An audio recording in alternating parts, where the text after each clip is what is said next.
Voilà, bonjour. Je m'exprime en français. Good afternoon. Good afternoon. As you can hear, I am speaking French, and in that language I wish you all a very good afternoon. After an excellent lunch, I now invite you to take your seats once again. The topic for this panel is upholding the integrity of elections in times of major security crisis. It's a particularly important subject because holding free and fair elections in times of crisis is something that represents a considerable challenge for any nation. The purpose of this panel is to explore the various challenges that may arise in such situations and to discuss possible solutions in order to uphold the integrity of elections. We have an exceptional panel of experts to help us with that exploration. Firstly, Mr. Simon Geisbühler, who is the Ambassador and Head of the Peace and Human Rights Division at the Swiss Foreign Ministry. He has a lifetime of experience on conflict resolution and human rights, and that will be of great value to us in our discussion today. We also have Mr. Stuart Dixon, the thematic spokesperson of the Congress of Local and Regional Authorities on the observation of local and regional elections.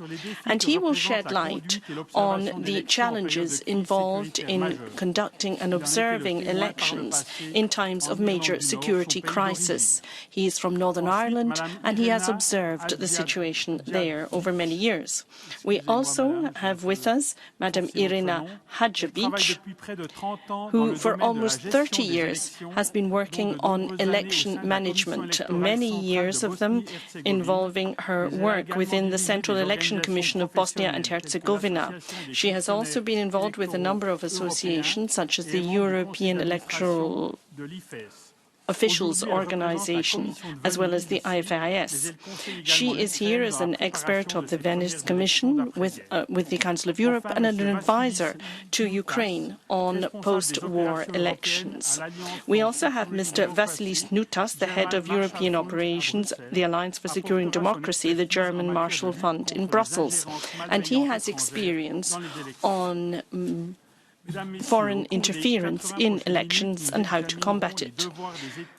We have then around an hour and a half where we will be looking at this issue of how to maintain the integrity of elections in times of major crisis. We will discuss possible derogations that may be brought to bear while reflecting the need to uphold fundamental principles of democracy, and we'll be looking at the minimal criteria that have to be complied with in order for elections to be in line with international standards in periods of armed conflict or terrorist attacks. We will also be looking at the role of electoral observers, security measures, protection of voters and candidates. We will also discuss the effects of the war in Ukraine on other national elections as well as local elections throughout Europe and beyond. In particular, we have seen that society has become polarized in Ukraine, and this is something that has had an impact on electoral campaigns. Lastly, we will be looking at manipulation of information and interference in elections. In particular, we will be looking at the active interference of the Russian propaganda machine in the electoral processes in other countries, and we will be seeking to identify measures in order to detect and prevent such interference. I am sure that all of our experts have a lot of light to shed on all of these challenges. Now, just before we get started, I can say that since we have had missions covered by the Council of Europe for many years, and I personally have been involved in such missions for more than 20 years. I know it's a very complex issue. It's not something that can be resolved in a very easy way. And therefore, I'm going to say something that may be a little bit provocative. When you talk about elections, there is the before, the present, and the after. Before elections, you have to have a system that respects fundamental democratic principles and lays the bedrock for truly fair and free elections to be held with genuine competition. You need a multi-party system. You need a properly regulated and transparent funding system. You need access to media. You need freedom of expression, freedom to protest, freedom of movement. You need also to have restrictions on hate speech. That's before the election. On the day of the election, free and unhindered access to polling stations. You need to ensure that the forces of law and order do not hinder access. You need to have the elections that are in line with international standards. You need to ensure that all voters are properly registered and sign a register. You need also to have a secret ballot. You need to have several parties represented at the polling stations. You need to have observers from outside and from civil society and from parliamentary bodies. And afterwards, after the vote, you need to ensure that the results are sent to the Electoral Commission in an appropriate way, and that if there is any challenge to the outcome of the votes, you are able to respond appropriately. Now, I've gone through those three stages, which may seem obvious, but what I wanted to highlight is the fact that if we are to be genuinely democratic, you need to be calm and respectful in the way that you apply the whole process from beginning to end. Freedom of movement, freedom of expression. These things have to underpin all that you do. There must be no pressure on the process itself, and that must be the case throughout the country where the election is being held, whatever the election is. In other words, times of war and insecurity are not ideal for free and fair elections that are truly democratic and that allow a genuine competition to take place. Having said that, I now wish to hear what our panellists have to say, and I wish to compare our ideas on this topic.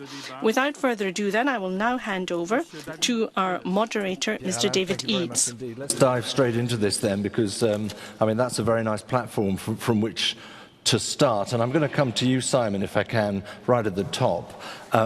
So there is a case for saying, well, there's some sort of conflict, maybe armed conflict, still we push ahead with elections. Or, of course, there's a very clear message to say no chance of elections now. It's a fine balance. Perhaps you could sort of set the scene for us. Thank you so much, David, and thank you so much for having me on this panel today. The topic of our discussion, elections, peace and conflict, or elections in times of conflict, to be precise, is unfortunately very timely. More and more elections take place in conflict settings. What does this mean, and how do we deal with it?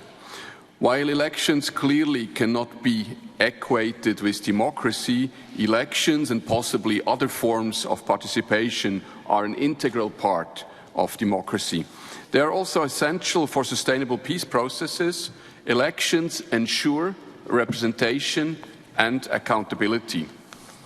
They are crucial to the alternation of power and therefore to reducing the risk of entrenchment and autocracy. Elections that allow citizens to choose their leaders, their political leaders, freely and allocate power peacefully may be the most visible manifestation of a healthy, functioning democracy. As the late Kofi Annan said, and I quote, "When conducted in a true democratic spirit and not just as an exercise justifying an otherwise undemocratic hold on power, elections can deepen democracy, resolve conflict and bestow on a government the legitimacy necessary to govern effectively." But data, and you alluded to that, David, is not really conclusive if elections reduce the risk of conflict and even accelerate peace processes and reconciliation, or, to the contrary, exacerbate existing conflicts or spark new ones or even civil wars.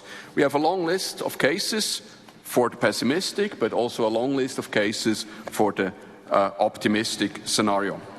What might be, at least theoretically, the preconditions for successful elections in conflict settings? National Councillor Friede has in fact already mentioned several of them. First, underlying tensions in society and high-stake competition can easily result in election-related violence. So a winner-takes-all electoral system tends to lead to high-stake elections because obviously in a majoritarian system you have one big winner and you have many losers. So usually proportional representation, or at least a mixed electoral system, tends to be less prone to post-election violence. Then another element clearly is electoral integrity, so the organization, preparation, the legitimacy of electoral processes is key.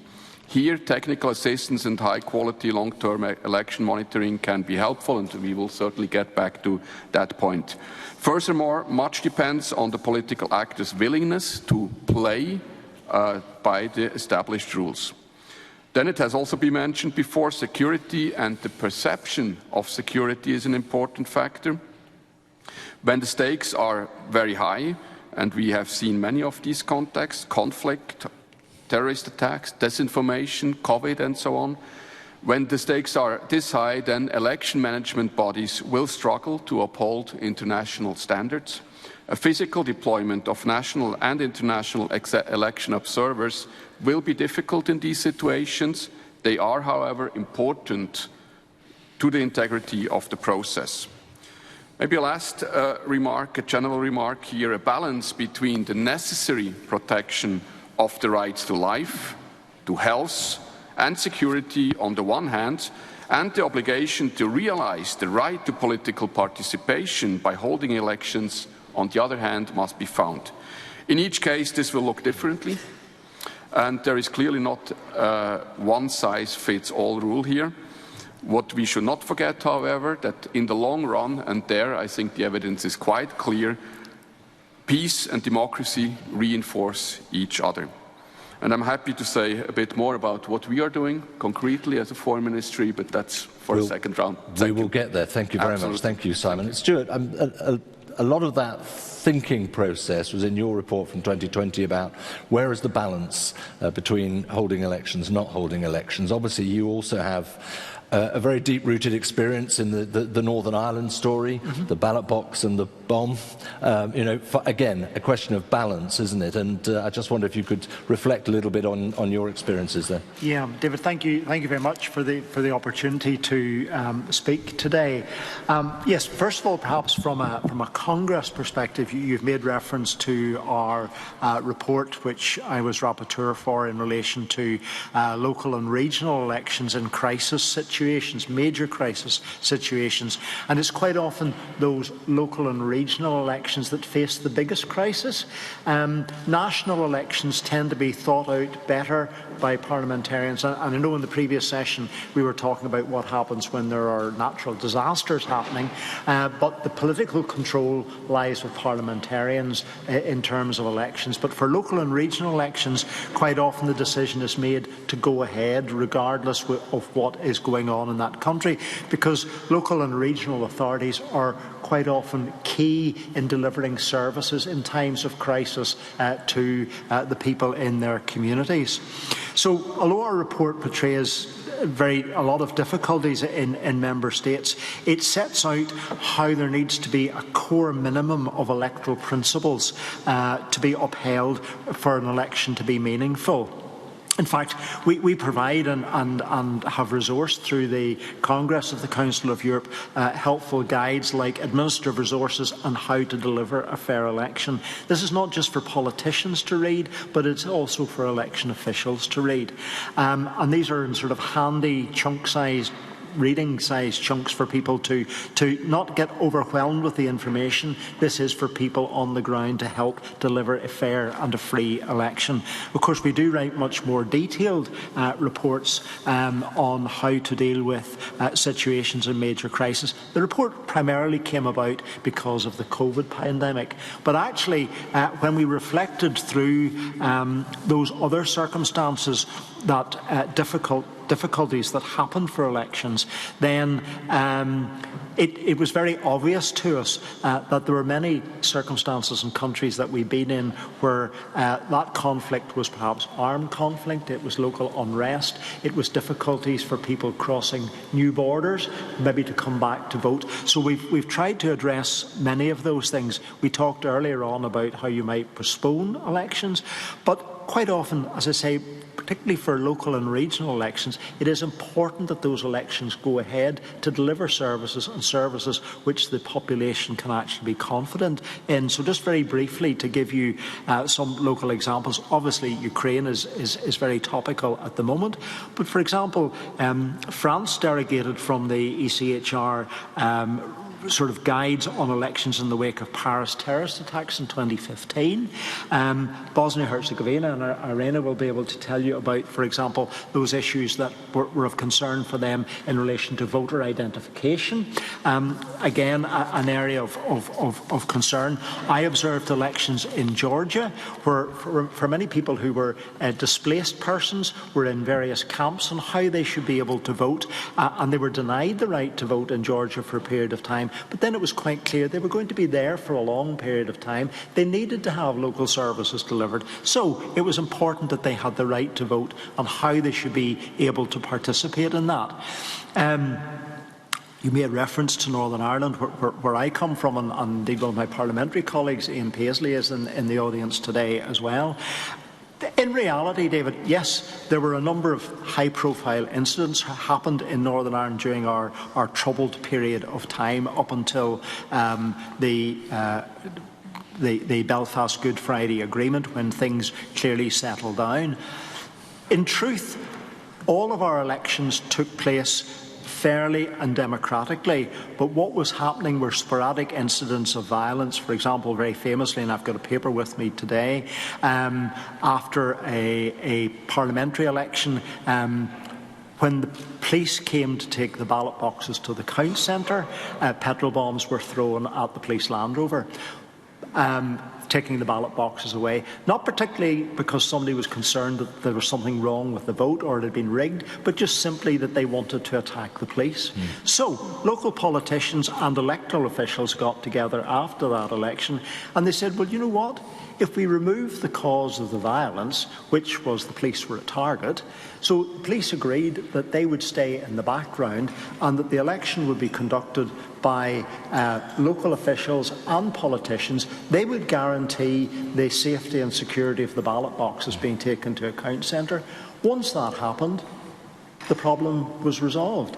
And today we don't have any police officers at polling stations. They have a very much a background role in delivering that service. Just a little aside, some people will have noticed that last week in the United Kingdom with local elections, there was a lot of concern about voter identity and the fact that the UK government had introduced voter ID.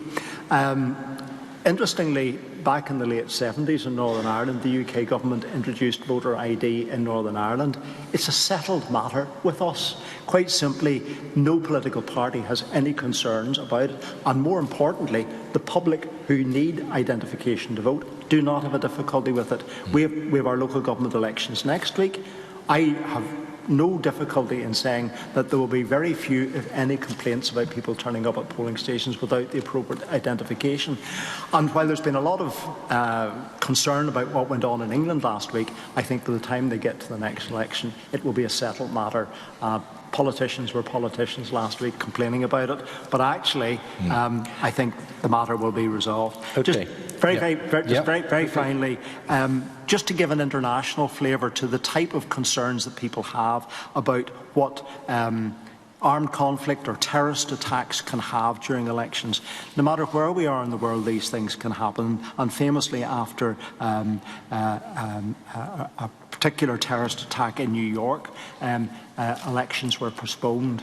And that was a decision to postpone elections afterwards. Not because people were concerned about what might happen, but because of the use of resources of others on that particular day. So I have plenty of other stories which I can share, but I'll leave it at that point. A logistical sort of perspective on that. As for the voter ID, I would just say as a voter in the UK for that, I'm inclined to agree that it was people don't like change, and they're suspicious of change. Yep. And once the change has happened and nothing seems to have emerged, then it's standard practice. That can be, I can see how that can work. Irina, let's move from what you might call a bubbling conflict in Northern Ireland to the end of the hottest, most awful conflict in your country, in Bosnia and Herzegovina, and the move towards an electoral process. So just talk us through how you managed to achieve it, not least. Ladies and gentlemen, end of conflict is actually the start of the new process, and elections can signaling the break with the past, and that really happened in my country when actually international community took over and urged for quick elections, but we had a special reason for that. Because elections, we didn't have a country at that time, actually. And that was completely different context. So my first point would be, we need stability. No one wants to go back to conflict. And the second one will be, we need to have in mind that a lot of security issues will be there on the table. You will have completely or partially destroyed country. You will lack the humans first, and then you will have landmines, you will have infrastructure and administration and communication or parallel or ruined. That usually happens. You cannot urge for quick elections in this situation. And what happened in Bosnia happened 30 years ago. And the framework for elections was laid out in a peace agreement. It doesn't have to be always like that. So that was the starting point. And if we would fail on a peace agreement for election calendar, we would fail the peace agreement. So there were special reasons why international community decided to have elections, both elections, national and local elections, in 6 months with a possible extension of only 3 months. So in 9 months to reconstruct the country completely, that you can have elections with the assistance of international community. And these important democratic standards and conditions for elections were set up as well. And international community, actually OSCE, had to verify that they are fulfilled till election day. And we are talking about all well-known standards from Venice Commission, Code of Good Practice in Electoral Matters, like freedom of movement, and they said political neutral environment. I don't know a lot of countries that even now in peaceful time can reach political neutral environment after, during the election or just prior to the election. That was just like a wish list at that time. And international community admitted, yeah, we don't have all these conditions fulfilled. But we invested so much, and we don't want to give up that election calendar from the reasons that I already mentioned. But in order to actually organize elections nowadays, 30 years after, you will have so many unpredictable challenges that you have to count on. International assistance can be of big importance. They can assist financially, in capacity building, logistically, and that everyone has to have in mind. But elections are usually in the hands of the state, electoral management bodies, and that's why everyone should do its part of the role, because this is not just election management body role, it's the role for the whole state, for the whole people, and you have to connect and to use all capacity that you have. But without reconstructing society, without reconstructed communication and administrative resources that you need for elections, without stable election law. In our country, when we schedule elections, we didn't have election law. We got it in July, and peace agreement was signed in December, and elections were held in September.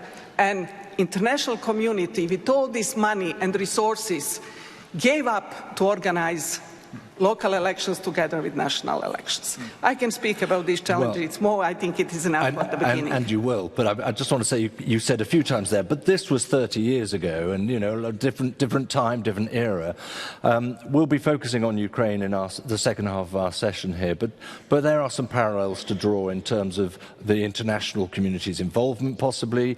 So I wonder when you look back at that, were there one or two clear, categoric mistakes that you would draw on and say, yeah, if we're doing that again, we wouldn't do it this way? I mean, obviously, the speed of process in itself was also critical, but it clearly wasn't a perfect process. Elections were, at that time, clearly not organized in the line with democratic principles and standards that we all strive to achieve. And that should be our goal, our democratic goal for each country. And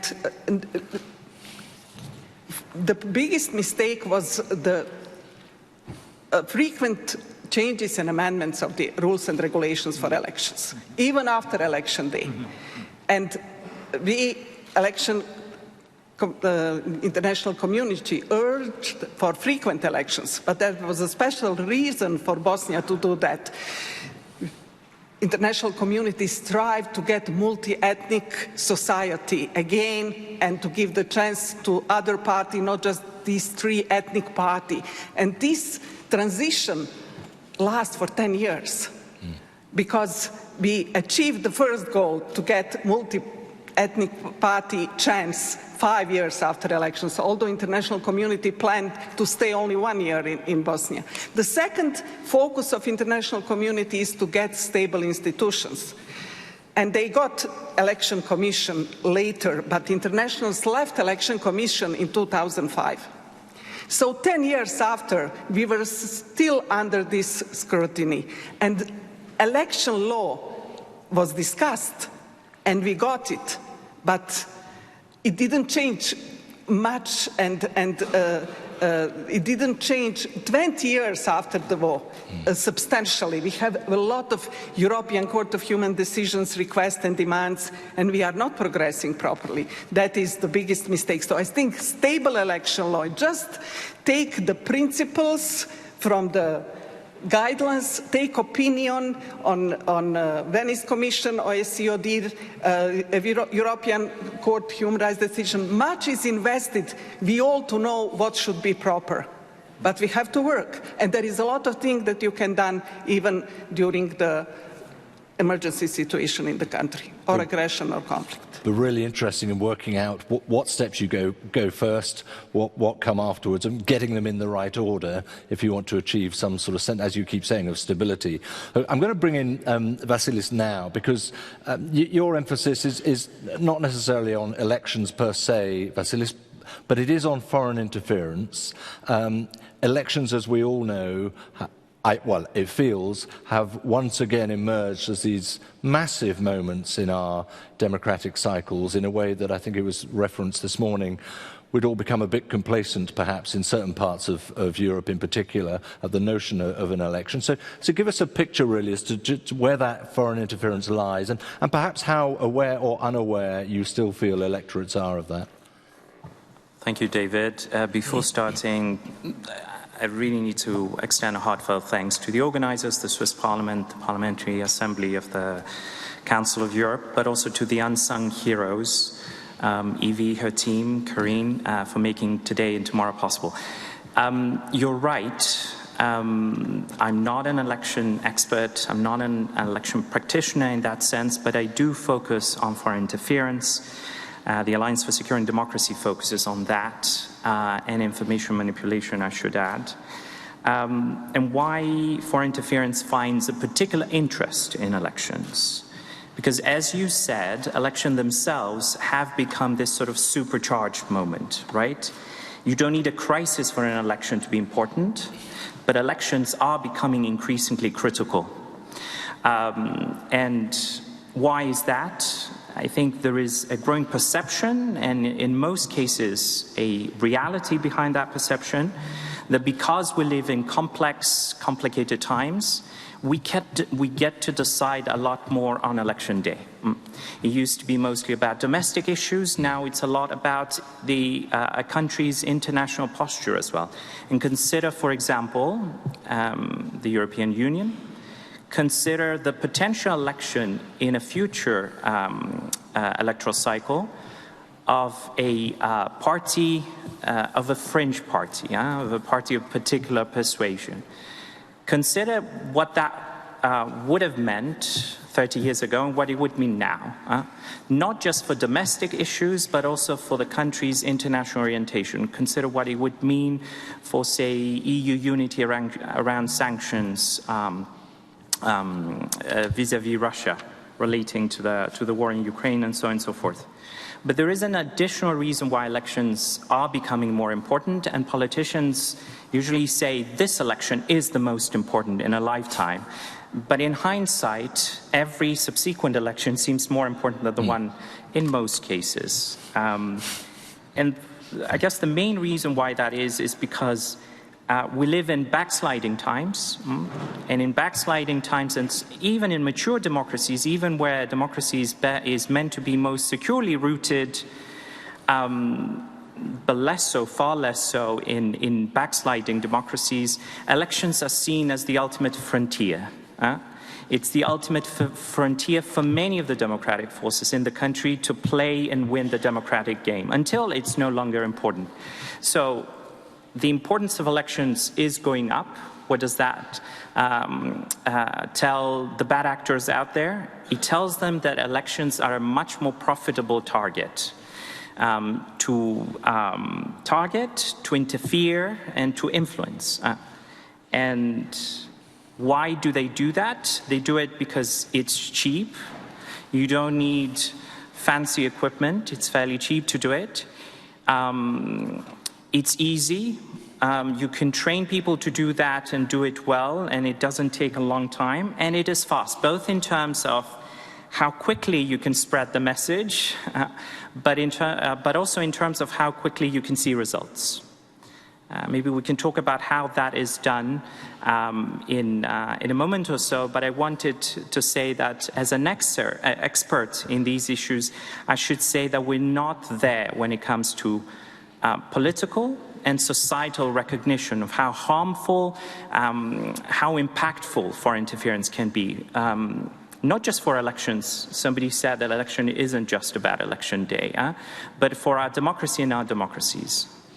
Thank you very much for that. Simon, it strikes me that foreign interference, if I can use the term, can disable, but it can also enable. And obviously there is a question about how much can be done from the international perspective in an area, whether it's Bosnia and Herzegovina or indeed in where you can pick all sorts of conflict areas around the world. So from within the context of a foreign ministry, how far should you go in terms of assisting towards elections? Thank you. I think it's quite clear that, at least in the Swiss case, we have a mandate, a constitutional mandate to promote democracy. That's quite unique. It's in our constitution, so we take this very seriously. The question is really, how do you do that, and how invasive are you in doing that? And of course, Swiss people tend to be rather reluctant to mix themselves too much into other contexts in other countries, but there are a couple of things we are doing and that make, from my point of view, also quite a lot of sense. One is obviously election observation. We are quite active in Switzerland. We have a lot of good experts that are active in Europe, but also beyond. A second thing we try to do quite discreetly is the facilitation of codes of conduct for campaigns and elections. We have done that in a number of countries, for example, quite recently in Nigeria. What we do, we bring political parties together, they negotiate among themselves, we facilitate these negotiations, and they come up with a code of conduct. So how do they behave in a campaign, during the elections, but also after the elections? So the process itself, to having these parties around the table and negotiate, is very meaningful and important. It's a small contribution. But what is it, sorry to interrupt you, what is it that meant that in Nigeria, Colombia, I think, they found a way through in a conflict period to host an election, exactly, where others simply couldn't? What made the difference? I think there needs to be a political will from all the sides that they want to go ahead. And again, I come back to something I said at the beginning. A lot depends also on the electoral system and the design of the electoral law. I think it's crucial. And what is interesting, because we, of course, as the Foreign Ministry and my division particularly, we're interested in the link between elections, conflict and peace. And we see that many times in peace negotiations and where we mediate in conflict context, the question, how do you design electoral law? How do you design an electoral system is a key element of the peace negotiations themselves. For example, I give you one example, is Libya. As you might know, there was an election plan in Libya. It had to be postponed because the situation was not right. And what we have tried to do through our partners who are responsible for the negotiations is, and that may sound a bit strange in this context, how can we make elections less important? And that's what I said before, high-stake elections. And in Libya you have this two parts of the country, and if it's winner takes all, you will reproduce the conflict in a way. So making the elections less important is quite often in negotiations we have, in peace negotiations, quite crucial. And then the last thing, of course, is I'm sorry to interrupt you again, but on a practical level, on a sort of tangible level, what is an answer to that question? As I said, I think it's more a proportional representation system. Okay. A mixed system, and also some kind of power sharing, because if the winner takes all, he has also or she has direct access to state resources, and that makes the stakes even higher. So basically this is what we advocate, of course, also because of the Swiss experience in power sharing. We never have the impression that we should export our Swiss model. Of course not, this would never work. But we know in many contexts making elections less important and have looked to power sharing models can be a solution. It's not always the solution, but it can be a solution. Stuart, you're working that out in your head, it seems to me, the machination of that sort of language. Yeah, and I think just following on from that, and what the Swiss are doing is very important, and it really transfers into the type of work which we do in Congress and the type of work which the Parliamentary Assembly does as well in its election observation work. We set standards by which people can operate, and you know, sometimes when those standards slip, it's not just those countries where you might expect to see that happening. So recently, in fact only a few weeks ago, I was in Berlin because the local elections there over a year ago didn't work properly. A combination of events conspired against a potentially free and fair election, in as much as the organisers of the election seemed to have forgotten that the Berlin Marathon was on the same day as election day, and that caused traffic and transport problems. But it also provided logistic issues for electoral staff, and at one stage they ran out of ballot papers, and somebody had a very clever idea that they might photocopy those. And you may think, well, okay, you know, it's Berlin, it's Germany, it's a democratic country, they can do that. Well, no, they can't do that. And their electoral court said no, they couldn't do that. And they instructed that the Berlin regional area had to rerun that election openly and fairly a year later. And even when they did that, when we went to observe, there were issues which were obvious to us as election observers and have now subsequently appeared in our report about the way in which some of the administrative arrangements had actually led to the problems which they had in the previous election. Just very briefly in relation to what Irina was saying with regards to Bosnia-Herzegovina, I have immense admiration not only for the work that she has done and the Central Election Commission have done, but also for what has happened in that country over the 30 years. Despite the very difficult political situation, I've observed elections over quite a number of years there. The one thing that we can honestly say from a Congress perspective in relation to local and regional elections is that the electoral process is fair, that the citizen has an absolute clear ability to vote secretly and in accordance with their wishes, and that those votes are fairly counted. I'm not going to comment on the political situation and what that does, but what I can say is there's a very important role for us to go, observe, write our report, and then come back, and this is the aftercare bit that our chair was speaking about earlier on. You have to go back after you've done the election observation, take your report back, work with the election officials. I'm going to Sarajevo in a few weeks' time because there's an election conference following up from the Canton elections, which we observed recently. And we will take our recommendations to them, and we will allow them and Irina and others to work their way through those recommendations. We're always refining what we're doing. It's interesting, that point about photocopying ballot papers. Well, it's stupidity in one circumstance, it is clear corruption in another, depending on the tensions built around the election itself. Irina, coming back to your experience, also it's all very well, isn't it, talking about a readiness to hold an election, but you have to have buy-in from every stakeholder too now, don't you? Those who will be officiating, those who will be assisting in logistics, the electors, the voters themselves, etc. It's got to also have a practical, it's got to hold together in sort of practical stability. Always election management is actually a technical part of the job. It should be operational. But nowadays, that's not it.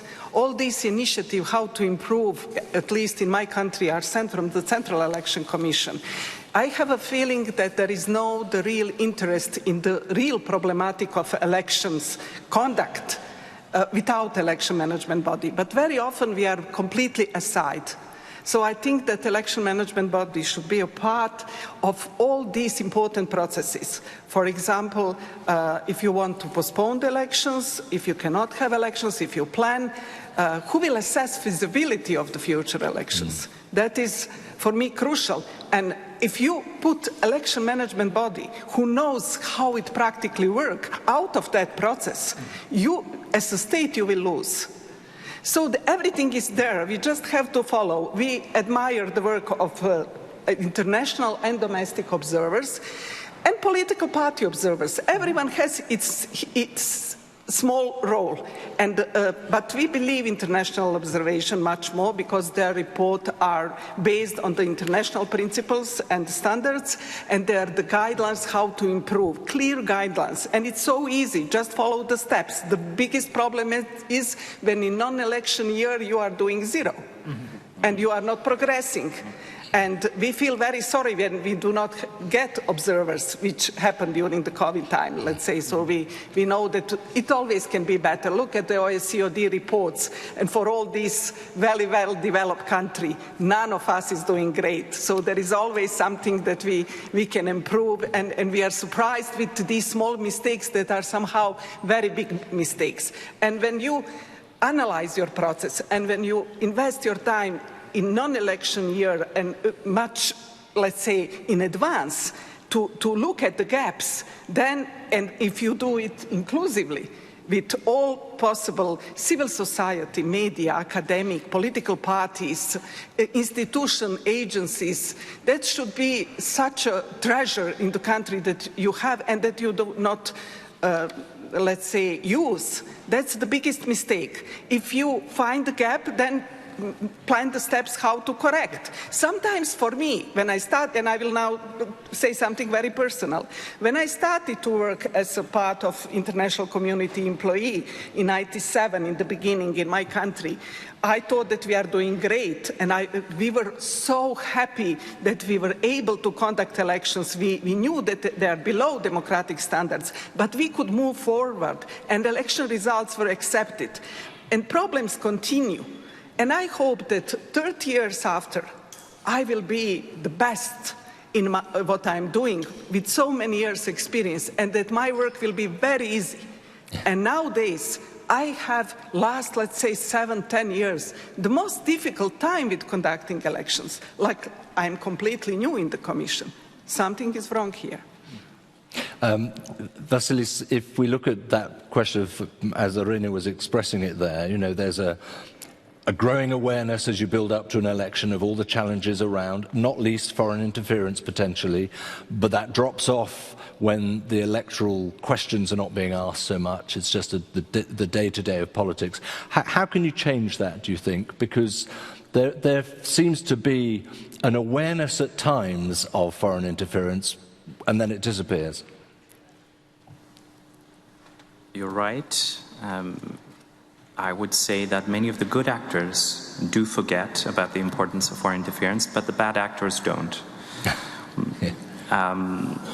In my everyday professional life, And on a personal level, I should say, before coming to this job, I joined the German Marshall Fund a little bit over a year ago. I'm an EU foreign policy expert. I used to know about foreign interference. I used to study it. But only when I started looking at it analytically, so systematically as we do, I realized the full extent of it. And one thing that is often lost, it's how systematic these efforts are, how sophisticated and how structurally embedded they are in the foreign policy machinery of these bad actors. I don't think there is enough sufficient recognition of that in all these three levels. But of course, you don't need to be an expert to see that. By the looks of it, we're all becoming much more intuitively aware of that. But of course, you're right, political attention might be on that case. Point in case, the 2016 US election, there was a lot of talk about that. Is there equally sufficient attention to future electoral cycles in the US? I don't know. But the bad actors, as I said, don't forget that. It's not just about election days, Monsieur Fridet said. It invariably involves months if you are to be good as a bad actor. It invariably involves months and years of systematic work, and it doesn't stop on election day. You have to continue after it, because the bad work, or the good bad work of fueling polarization, planting false narratives, patiently, but systematically, promoting stereotypes, micro-targeting specific slices of the electorate that are more eager to listen to the message. Taking advantage, and this is a platitude, but it's so true, taking advantage of the viral power of social media, the echo chambers that we all operate within. Creating distrust. Will my vote count? Creating apathy. My vote will not count. And ultimately creating chaos, right? You create an atmosphere, a perception, and a growing reality in which one cannot decipher what is real, what is not. And you drill so many, these actors drill so many holes in the truth. And I shouldn't be saying this in the house that we're in, but you end up at best with a Swiss cheese of truth. And then, of course, as Orwell predicted, if you can't decipher what is right and what is wrong, then democracy suffers, the institutions suffer, the checks and balances suffer, political parties and political actors, and ultimately the electorate suffers. And I should say one aspect that is often forgotten is that we study democracy as a practice, right? And we can see the tangible results of democracy suffering. What we often forget is democracy suffering as an ideal. All these efforts, in the long run, they target the predictability and reliability of democracy as a system. Democracy, if it is to be successful, it needs to deliver. And these efforts ultimately reduce the capacity of every citizen to predictably and reliably see that their own democracy delivers for their own lives and livelihoods. But can I just ask you this before we move on? I do want to bring in our audience here, if that's the right word, participants. Can you qualify or quantify the sort of impact that foreign interference actually has? If you take the Swiss cheese, whether there are holes in it or not, people love Swiss cheese. They take it for what it is. Is it influencing votes? Is it influencing a breakdown of trust in democracy? Can you quantify that? Can you? Is that something you can show? Look, the issue of foreign interference will remain tragically sexy in the years to come. I think there is. I'm happy because I see many players in this field that are working precisely to standardize, to systematize our knowledge around these issues, right? And I think there is a growing expert community. This is good. That aids our shared understanding around some of these issues. So let's not discount that. Tragically, though, there is also growing evidence around these issues. And that's before we throw in artificial intelligence and deep fakes, which we're discussing with some participants over lunch, right? And we will be discussing tomorrow at length. So let's pair our growing understanding with the political will and the urgency that this demands. And final point, there is also greater recognition of who the bad actors are. Let's call them out. Simon. Just very briefly, I mean, on a general level, I completely agree with Vasilis, but I would like to point out one thing. I think the impact of foreign influence and foreign actors, and it has always existed, by the way, is increased because our democracies are weakened. Because if we have strong democracies, foreign influence will not have such a tremendous impact they unfortunately have at this very moment. So I think we have not just to look at the foreign actors, yes, we have to face them, we have to define strategies, but we have to look at ourselves internally. And I think it relates back to the media environment we live in, our media. We have to look at our civil society, we have to look at our political parties, and we have, and that's very important, to look at civic education and also social media literacy. I think it's a huge challenge we are facing, but we have to do our homework first. And it's easy to say the bad actors, yes, they're bad actors, and we know them, and we have to confront them, but we also have to do our homework first, I think. We've backslid in a certain way. Stuart, did you want to come in there? Yeah, and good laws, good rules and good regulations help to counter a lot of that as well. If the citizen can have confidence in the system and confidence in the rules that they're being asked to play by, then I think we can. That's an element in all of this, and particularly the work of the Venice Commission. I'm part of the Council for Democratic Elections, which actually has strengthened the Venice Commission in my view, because that's bringing the Parliamentary Assembly, Congress and the Venice Commission together in a tripartite body. And so all of those electoral rules and regulations that come through the Venice Commission get that extra layer of scrutiny from us before we can say to a member state or a participant in the Venice Commission's oversight that these rules are the right rules, these rules will work for you. And we've been looking, for example, in the Venice Commission recently around referenda, which has been another growing area. We all have some experience of those recently, particularly in the United Kingdom. And you have to understand the question before you can ask the citizen to understand it. So those things are all complex, but I think it is important that if we have good, solid and clearly understood rules and regulations, nothing convoluted, simple and straightforward, then the citizen can have confidence in that. That feels to me as only part of the issue, really, as Simon was saying, about perhaps our broader cultural mores now and attitudes towards politicians as much as to electoral processes. I want to call on an intervention now from Anton Gomez Reno from Spain. Anton. Okay, no, we'll come back to that in due course.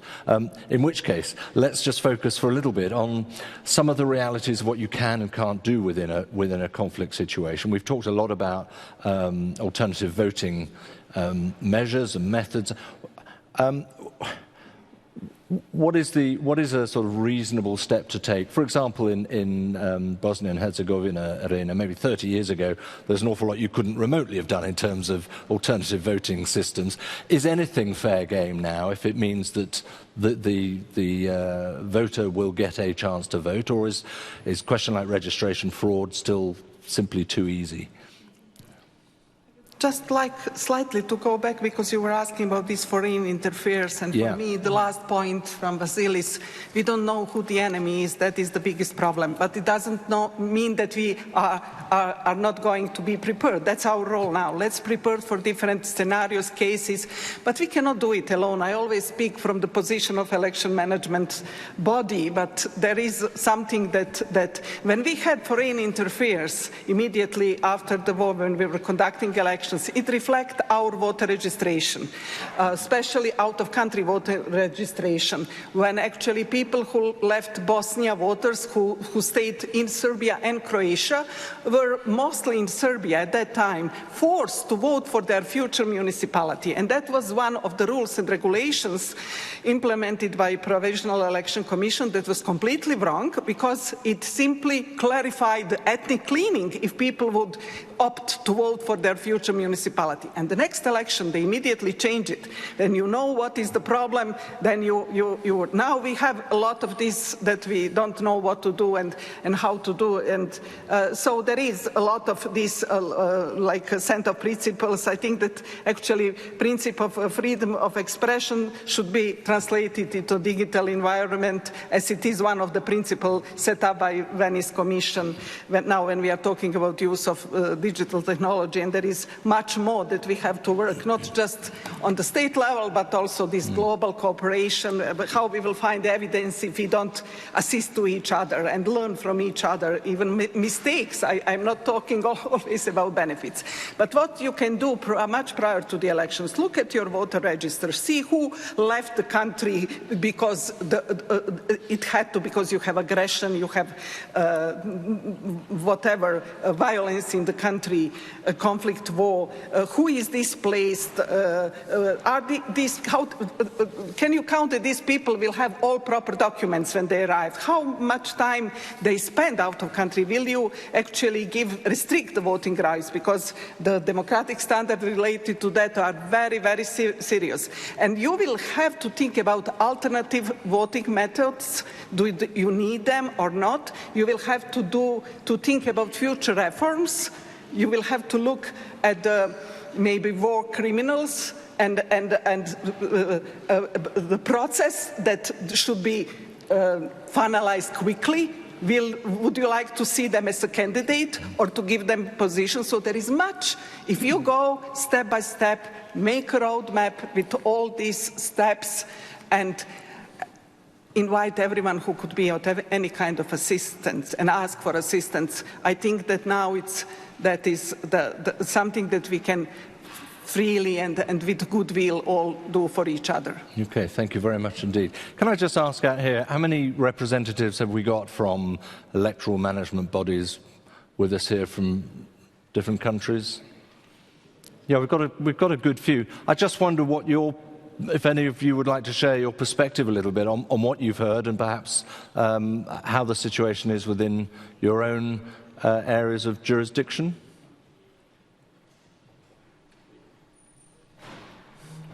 Don't be shy. Amen. Thank you. Thank you. First of all, I want to thank for the conference. I think it is very urgent topic in nowadays planet.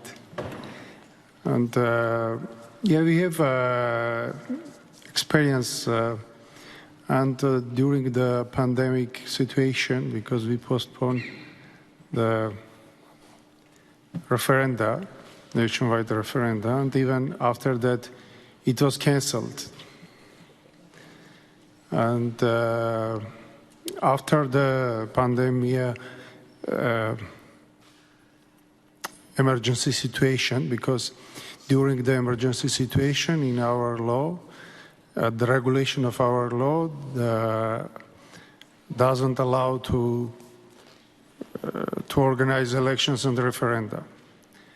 And during the pandemic, we had situation that lots of communities did not have the elected authorities. And but after the cancelling of emergency situation, I can say that pandemic situation was almost the same, but we organized the election. There were local elections. And I want to speak about the conflict situation also, that during and after the conflict situation, is not only challenge to organize elections. It is not only executive problem. It changes the attitude of population during the democracy. So the conflict is not only the challenge for organizing, but also it is challenge of democracy itself. Because the elections, the democracy becomes less important for population at that time. Because to the first place is coming the security. It's national, it's natural, and as a very good scientist,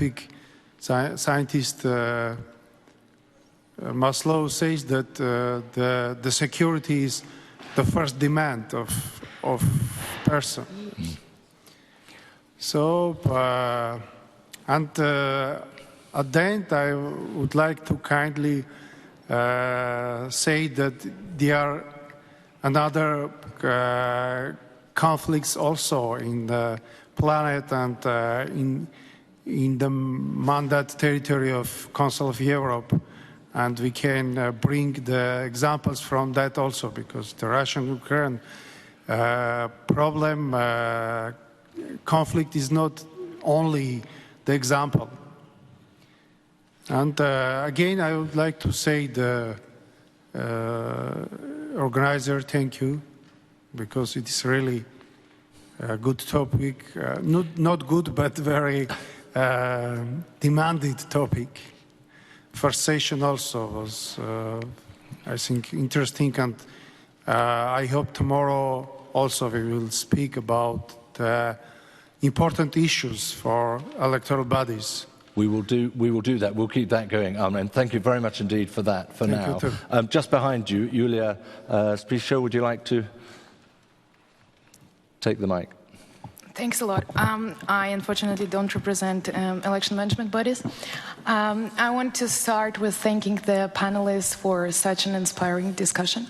I personally work with electoral technologies, and more frequently than not, I see how countries rush to introduce technologies in the electoral process, especially in the context of pandemics or crises of any nature. Now, inspired by the report on Bosnia and Herzegovina and how the first elections were not perfect, I want to ask to all the panelists, what do you think? How important is it to conduct elections right from the very first time? It doesn't matter if it's the first elections for the country or it's just the first elections when we use particular technology or we introduced ID cards, in order not to fall into power dependencies later on. That's it. Would you like to pick up on that? Well, if you ask how it is to organize something first time, it's always challenging, and if you are not very well prepared, you will fail very easy, whatever it is. I remember one of my colleagues, I think from Nigeria, president of their commission, Dr. Jega, who is excellent colleague professionally, I mean. But I remember that they introduced three novelties during the elections. And I asked other colleague from Kenya what he thinks about that. And he said, we have a say in Africa, don't go to the river with both feet. And I got my lesson, you know, so I would be very careful to introduce something completely new. But when you have this difficult, challenging situation, and when you have half of your voters, even, I don't know, in my country we had 60% out of them in Bosnia at that time, out of country. You have to think about alternative voting methods. We never had out-of-country voting earlier. And then we concluded that although the democratic standards doesn't require for states to provide out-of-country voting, but now with all this mobility that we have in Europe, it may be positive approach, as it is said in Venice Commission view. But when you organize that and you want to introduce postal voting, you will never do that if you cannot rely on that. And during the COVID, we couldn't rely on postal voting at all. Our voters in Greece didn't receive the ballots. We didn't end at the European Court of Human Rights yet. Doesn't mean that we will not. But we failed. But it was not our problem. It was the global problem.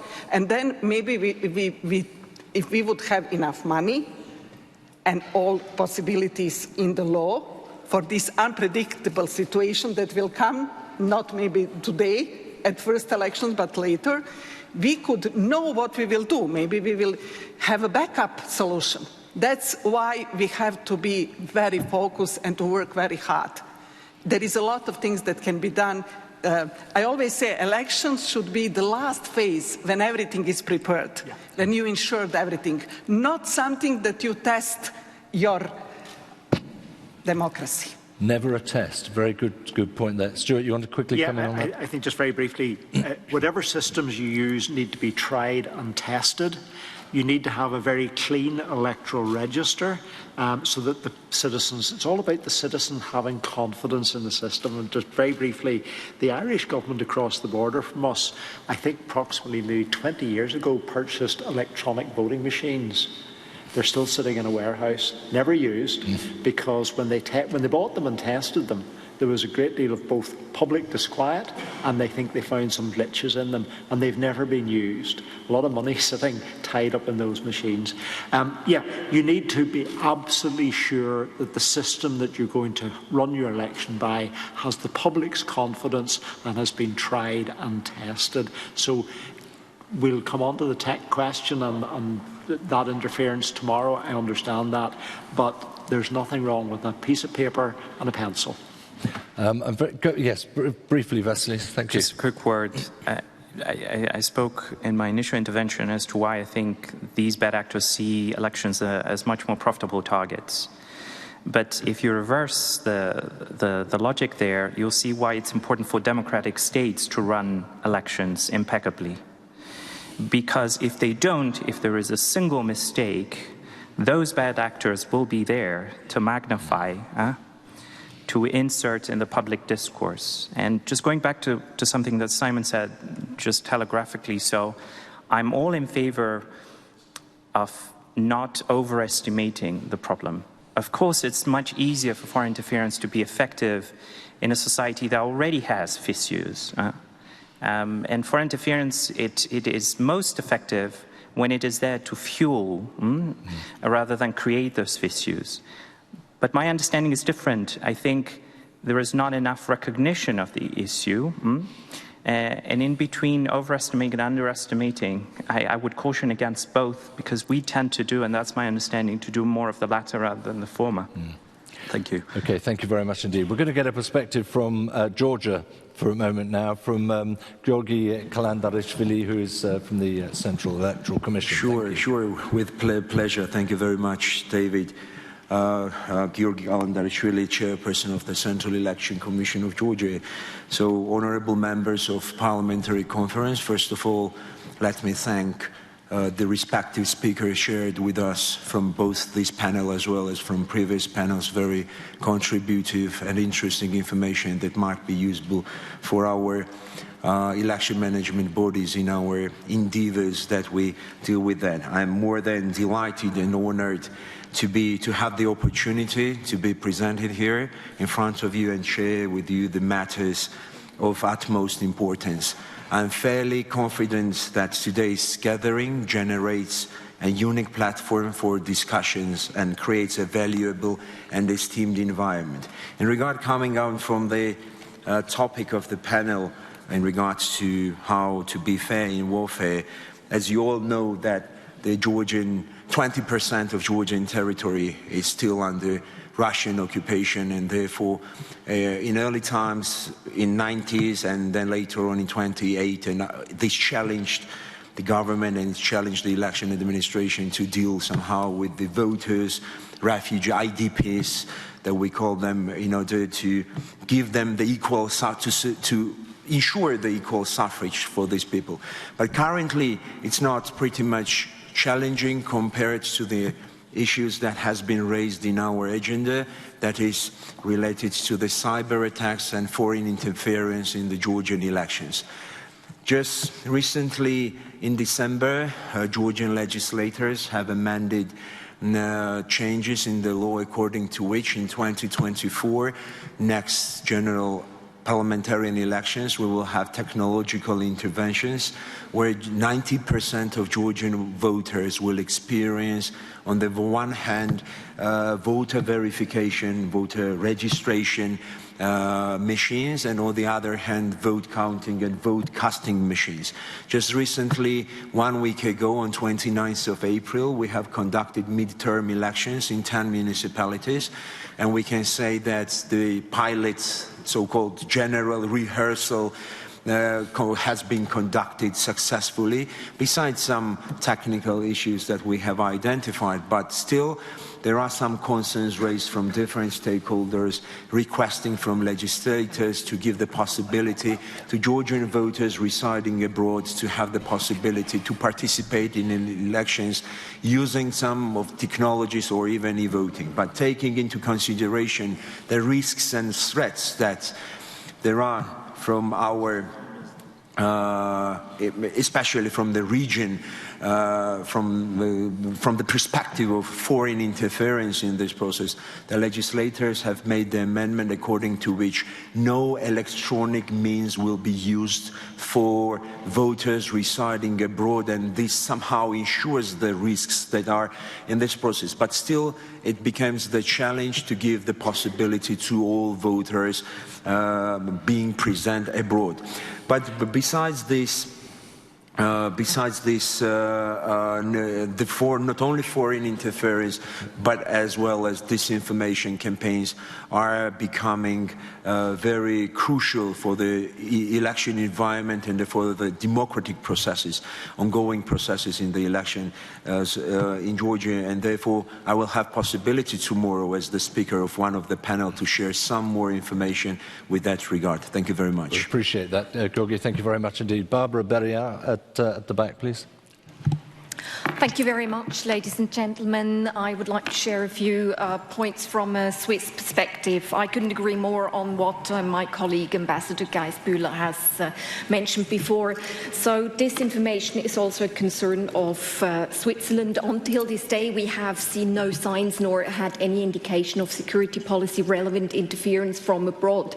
But that said, we are obviously aware that the outcome of some of the popular votes may be of interest beyond the country's borders. I'm thinking of proposals concerning energy supply, for example, questions of neutrality, but also on the export of war material. However, not only false propaganda in terms of content, but also procedural or organizational issues have come into greater focus since the American and Brazilian presidential elections. Electoral bodies and procedures have been deliberately discredited by domestic actors. This deliberate mistrust can also be exploited by foreign actors. And I mention this deliberately because the Federal Council, the Swiss government, has recently taken the decision to allow trials of electronic voting again after a 4-year suspension.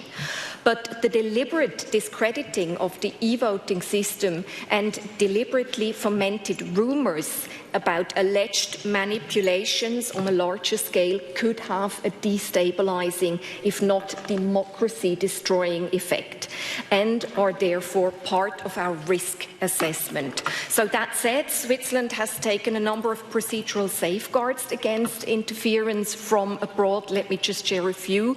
So the voting system, as almost everything in Switzerland, is highly decentralized. I think this is a very robust approach to political rights. Information obviously is key. Simon has stated that. The government in Switzerland must continuously inform the electoral about federal voting proposals, and this information must be factual, complete, transparent and proportionate. We have also adopted a new social media strategy that contributes to preventing foreign interference, so pre-bunking and debunking. In view of the general elections that are taking place in October this year, we shall meet with the intermediaries to secure a closer exchange for the months to come. We shall also demand the establishment of a privileged channel for the electoral management body with these intermediaries. And we will sensitize the parties to the issue of foreign interference and cyber risks in a special meeting. And for the first time ever, transparency rules will apply in Switzerland, and a ban on anonymous donations and a ban on donations from abroad has been introduced. Thank you very much. No, but thank you very much indeed. Interesting, the domestic and foreign interference issue, which I think, Simon, you were alluding to as well through the media. Just a few minutes left, but Yuri Kamelchuk, thank you. You've been waiting patiently. Thank you. My name is Yuri Kamelchuk. I'm a member of Parliament of Ukraine. First of all, thank you, Parliamentary Assembly of Council of Europe, Swiss Parliament and organizers for inviting to this important conference. And I have a question, some philosophic maybe, but also it will be needed technical, exact, concrete answers for these questions. So I think in Ukraine, we will have, after Ukraine's victory, three biggest challenges for elections. First of all, it will be for people who live in the liberated Ukrainian territories, who will be liberated from the Russian terrorists. Second is about people abroad, and third, internally replaced person. First of all, I think about how people on the liberated territories, how we can bring back them to the normal, calm state. So I know that it's not technical question, but it is very important. So they need to understand that it is normal to back to normal life and to vote, and the votes is very important because for them and for people who are now abroad in Poland, Germany, Italy, Norway or Switzerland, they need their representatives.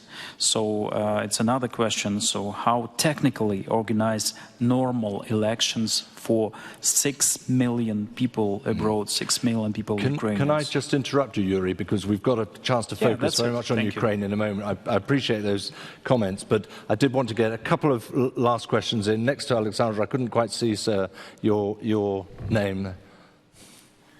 It's Ayrton, and I represent the Central Elections Commission of Albania. In 2021, for the very first time, we trialed the electronic voting as an alternative to the classical one, and apart from national biometric electronic identification.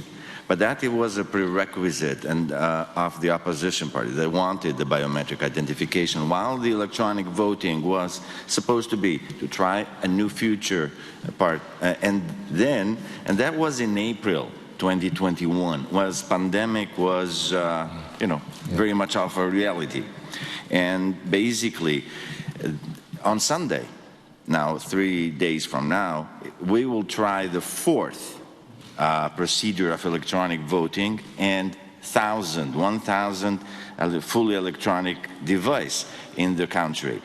And basically, we've tried that in rural areas, we'll try that in urban areas, and it's been a breeze. So basically, even the population is embracing technology, and we're doing that to offer an alternative.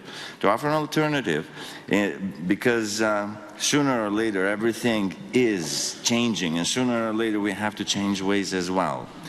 Now, the idea is how to protect. Now, technology comes with risks. Okay, what to do about the risks? And being in our neck of the woods, which is there somewhere in the Western Balkans, the conspiracy is one thing, but the foreign interference is 10 times more of a reality. Which means that yes, for sure, we have people vote with electronic, and more people, more and more voters going with electronic voting. But basically, we're not exploiting the full capacity of the technology, because we're not connecting online any of the machines. All the machines work offline, and there is 1 second when they transmit one way the results at the very end of the process. So basically, that measure has been taken in order to protect the integrity of the electronic voting and the integrity of the elections overall. That was what I was going to say. That's a fascinating example of the speed of change, or the lack of speed of change, that maybe is essential to get the confidence within the electorate. Just time, Ian Paisley, you were waiting very patiently. Thank you. Thank you, David, and once again, thank you for a wonderful panel. It really has been quite exceptional. I'm reminded of what we were discussing here, integrity at elections in the face of terrorist acts. 42 years ago to the day, there was a local government election in Northern Ireland. It took place under the very dark cloud. A young woman, Joanne Mathers, was murdered 4 weeks before that election. She wasn't a candidate.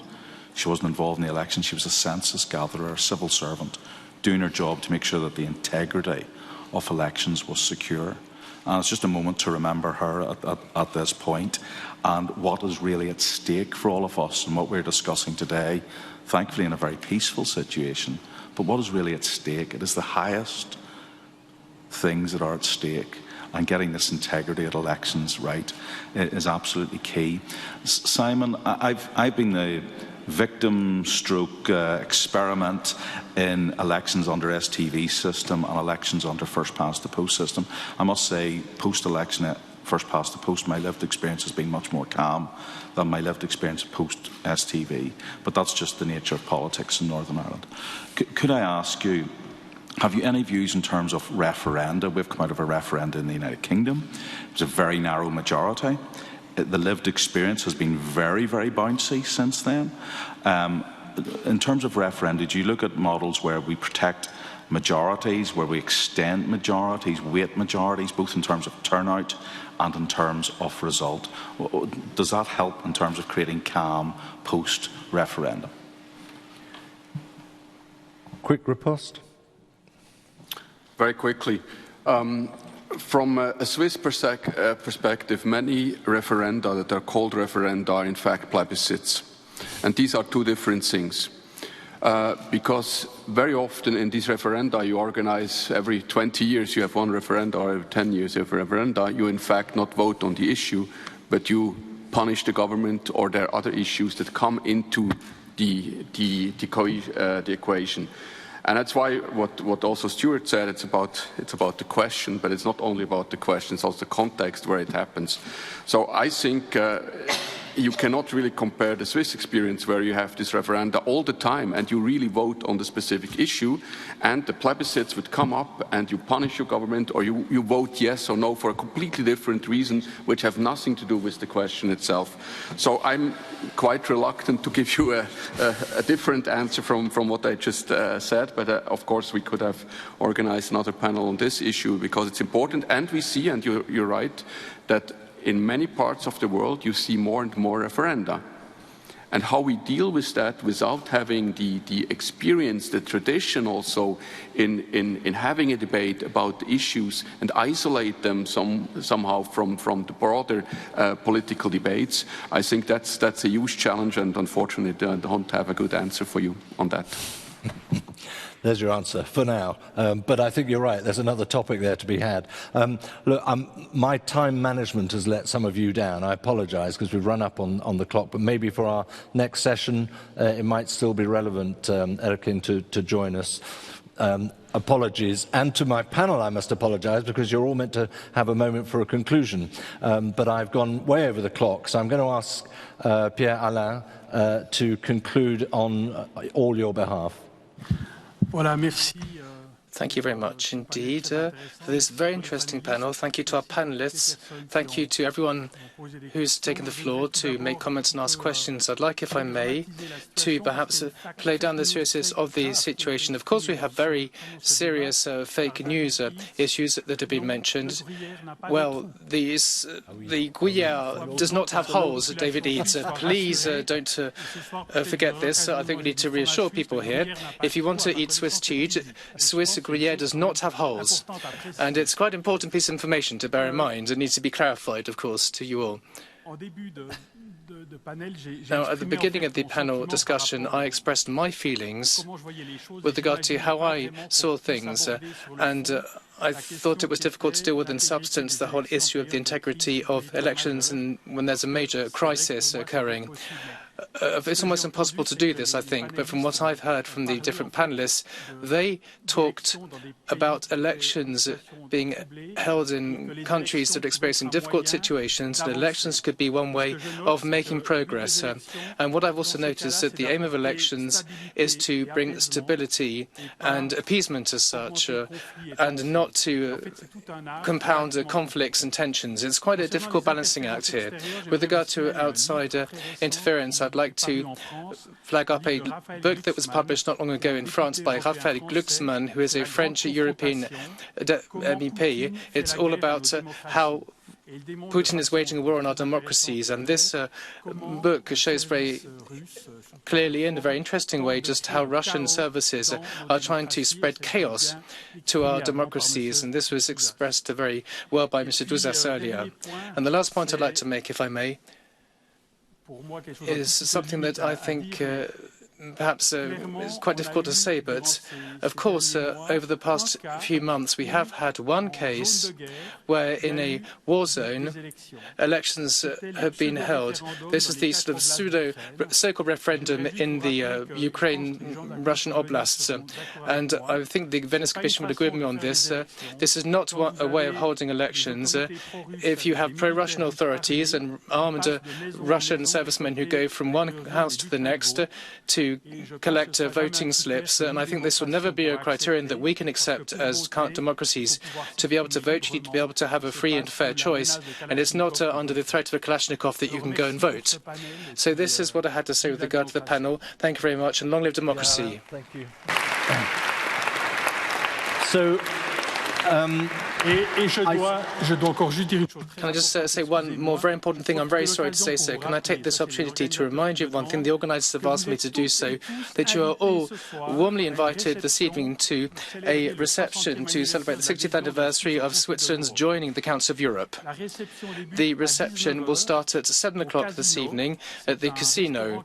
It's a restaurant that's just around the corner from the Bellevue Hotel and the Parliament. It will start at 7 o'clock this evening, and you'll find information on this in the brochure that you should have for the conference. So the reception will be preceded by an aperitif, and during the aperitif you can of course sample the delights from Switzerland, but it won't be Gruyere cheese with holes in it, I can promise you that. I'd just like to point out that for people that are not quite sure where this is, at 6:45, come to the main entrance of the Parliament and people will guide you to where it's going to be. It's about a few minutes only on foot from here. So thank you very much indeed, and now I think it's coffee break, isn't it? Thank you very much indeed. We've got 25 minutes for coffee. I think that's right, is it? No, 20 minutes. If he's telling me, 16:20, we're back in. So hurry up, get your coffee. Thank you very much.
David, I'm allowed to start. David, it's time to start? Okay, thank you. Because I'm the chair, but you are the real one.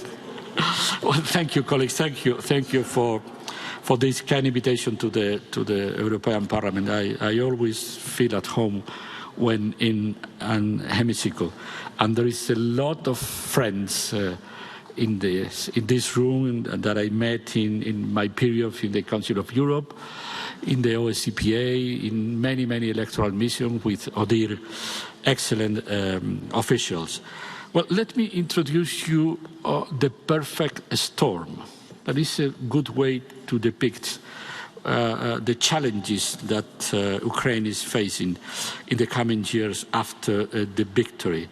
5 types of challenges I would like to organize that way my introductory remarks. 5 types. First, well, elections in general are being targeted by many new threats, and this is going to happen in any elections in every part of the world. That means interferences, malign interferences, disinformation, hate speech, misuse of social media, cyber attacks, and in the case of Ukraine, very particularly, the continuous campaign of Russian propaganda depicting the country as a fascist country, nothing to do with a democracy. And then, of course, the elections are going to be the perfect target to try to underline this Russian narrative, first. Second, relative weaknesses of the democratic culture and fragility of institutions. That means it's a very weak party system. There is the influence of oligarchs, and there was, I hope, to use the past, a widespread corruption. Third, a change of the electoral framework. Always a very stressful situation for the electoral administration, as has been raised during this, the previous panels. That means we need to train the whole electoral administration from the top to the bottom to conduct elections with a new legal framework. And the new legal electoral framework creates a new way of acting of parties. If you are acting in a proportional system with block list, you are acting as a party completely different if you have a preferential list or others.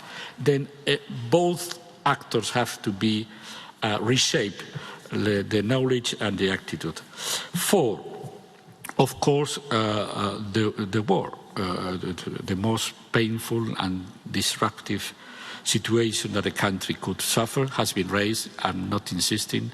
The problem of the IDPs, the people spread by the rest of the country, the refugees abroad in Europe and in other places, and the occupied and liberated territories that we have to say. And 5th, the calendar, the succession of different elections on different levels that can conduct to a different level of legitimation. We have to be aware, because this is a very tricky situation. If Ukraine is not able to conduct properly the parliamentary election, it could happen to have a lame duck parliament with a lack of legitimacy, with a strong, omnipresent president enjoying a full-fledged legitimation, and that could create some constraints. And my last point before raising some ideas from the European Union, we said, and we firmly believe that Ukraine is representing democratic values facing this war of aggression. And then the elections in Ukraine has to be irreprehensible, irreproachable, because this is the level in which we are, all of us, going to be measured by Russian propaganda. And for that reason, we have all interest, not only in helping Ukraine to conduct properly the election, we have to help Ukraine to conduct elections because we all are going to be measured as democracies in the laboratory of Ukraine. What we want to do from the European Union is to help the country, attention, to help the country, not to substitute the country, to help the country to organize the better election as part of the recovery effort. Sometimes recovery effort is always depicted as money. No. It's political support to do things properly, and this is part of the recovery agenda, minimizing the risk and try to help the country to register voters, to help to train electoral officials, to try to offer material equipment to the polling station, to help the country to conduct informative campaigns to voters, and to offer to the country the possibility of register Ukrainian in every European country, and to help the embassies and consulates to conduct elections in our countries. This is our program for Ukraine, and I raised my key idea. We all are going to be measured in our democratic standards regarding what is going to happen in Ukraine after the victory. Thank you. Chairman, thank you very much indeed for that. I just thought, as a sort of prelude to asking our panelists, who are all going to give some opening thoughts, I was just looking on the news. It is Victory Day parade in Moscow, and I thought I'd make a couple of quotes just to set the context for where we are at the moment. Vladimir Putin has said the world is at a turning point with a real war being waged against Russia. As you mentioned, Nacho, further references to the struggle against Nazism, adding that he had said he wanted a peaceful future and was blaming the West for sowing seeds of hatred and Russophobia. So it just gives you a picture as to perhaps the reality of where we are at the moment as we talk about elections in Ukraine. Having done that, though, Volodymyr, just say Vladimir Vernier is Associate Professor at the Department of Jurisprudence and Public Law at the National University of Kyiv-Mohyla Academy in Ukraine. Of course, Vladimir, there is an absolute catalogue of challenges ahead of even contemplating an actual election. Perhaps you could just set the scene for us. Thanks a lot for the invitation and this great opportunity to present some ideas. And talking about war in Ukraine, it's first time for the last decades full-scale war in Europe. And it's first time full-scale war for last decades in country with well-developed legal system. And in such a countries, democracy, even during a wartime, shouldn't be put on hold. And in Ukraine, we have a lot of examples, and our experience is very, very interesting. We're still using all democratical tools which could be used during wartime. Our parliament still functioning, our local authorities, our local elected councils, even on territories affected by the war, even on territories under the occupation with active hostilities, they are still functioning.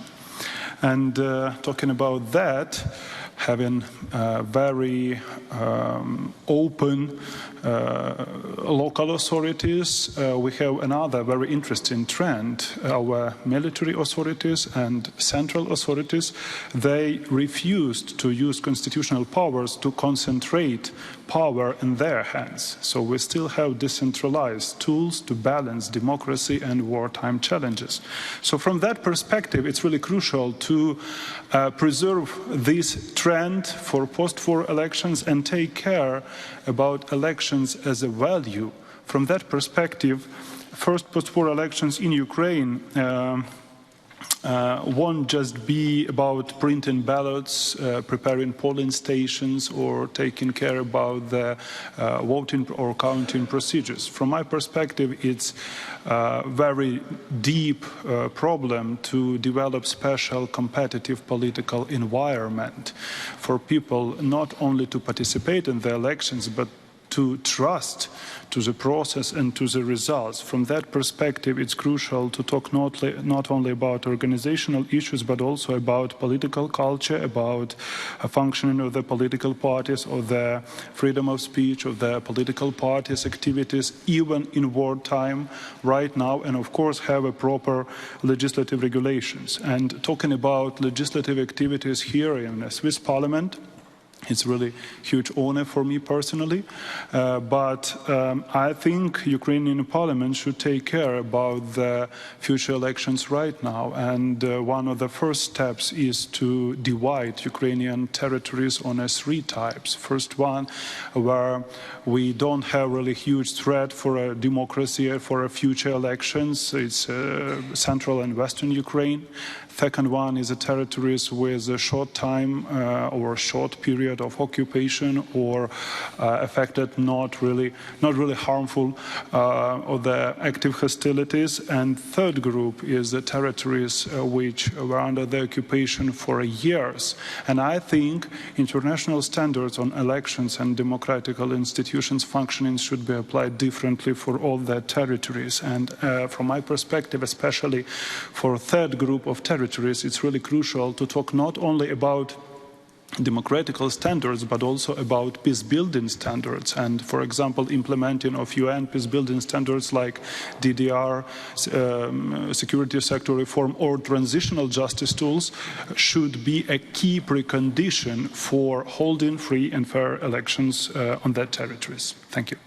Vladimir, thank you very much indeed. Let me turn to you, Olga. Olga Ivazovska, is the chair of the Global Network of Domestic Election Monitors, also chair of Civil Network POPRA, and is an international expert in electoral matters from Kyiv. Yes. I sort of hand over to you, really, but is there we heard interestingly from Armen earlier about there's a desperate desire for security. Is there a desperate desire for moving politics on at the moment? So there are many challenges now, not just like that, or which you mentioned before, but I want to start from the very important point. Ukraine is not a newborn country, not newborn state. It's not a failed state. That's why we have to talk about new future elections according to high-level international standards and to organize it in a free and fair manner. It's important for Ukrainian society. I heard many examples from the history which are very important for us. But this election will happen after the full-scale invasion of one of the bigger countries of the world onto Ukrainian territories. And it's not about peace deal in the future, because there is no any points which can be involved or included into peace deal with Russia after the end of the battlefield. It's our sovereignty and territorial integrity. It's about future perspective and development of democratic state.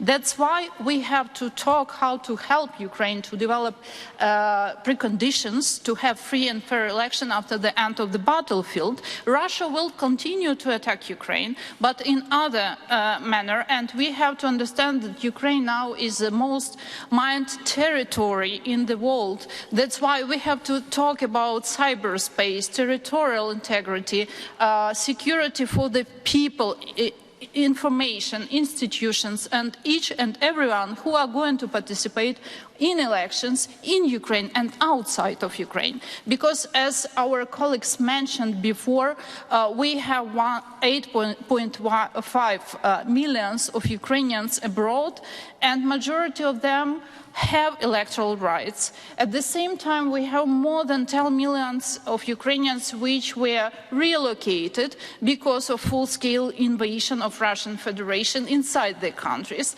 And it doesn't matter what type of voting you will help us to choose and to use in a future election. It's very important to talk not only how to vote, but how to develop preconditions for electoral integrity. when everyone who wants to participate inside and outside of the country will participate, because it's about future reintegration of whole people to be a part of Ukrainian political landscape.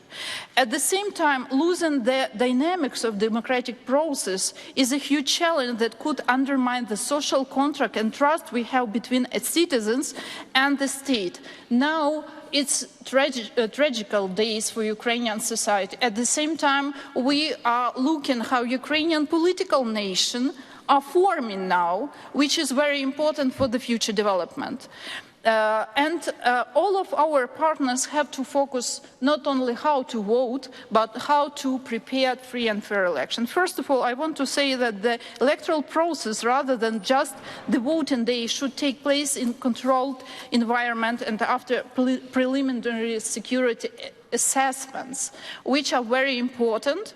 And that's why we have to speak how to organize that election through the framework of security.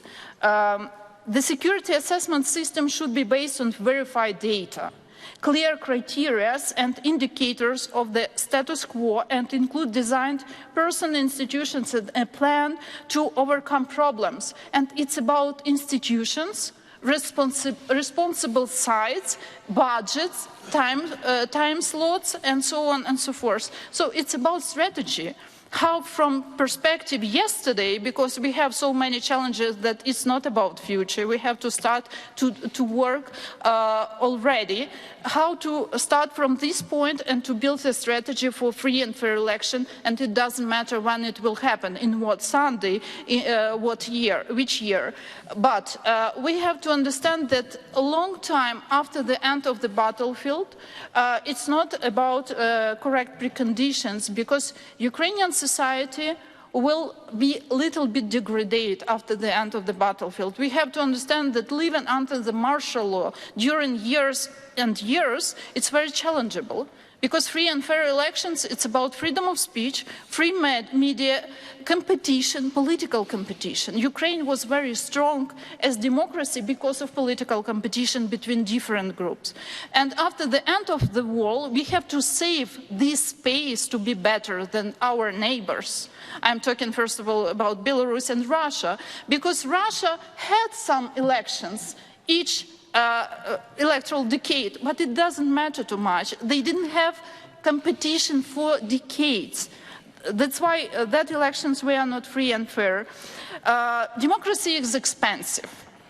And after end of the war, electoral process will be overpaid, have to be overpaid, because we will lose so much if these elections will not be free and fair, that we have to calculate budgets already. So let's be honest, candidates, observers, electoral administrative bodies, everyone have to be secured, and it doesn't matter how many missiles will use in the future Russia. But of course, elections may happen after the end of the battlefield.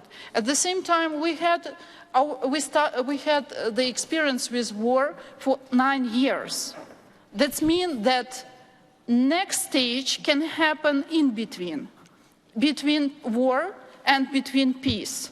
And we will have shadow zones, new liberated territories, old occupied territories, and we have to develop the criteria, indicators, and process with verified data for each of these territories and include them into political process as soon as it's possible, but according to Ukrainian security measures. So okay. I have just a few data, because we organized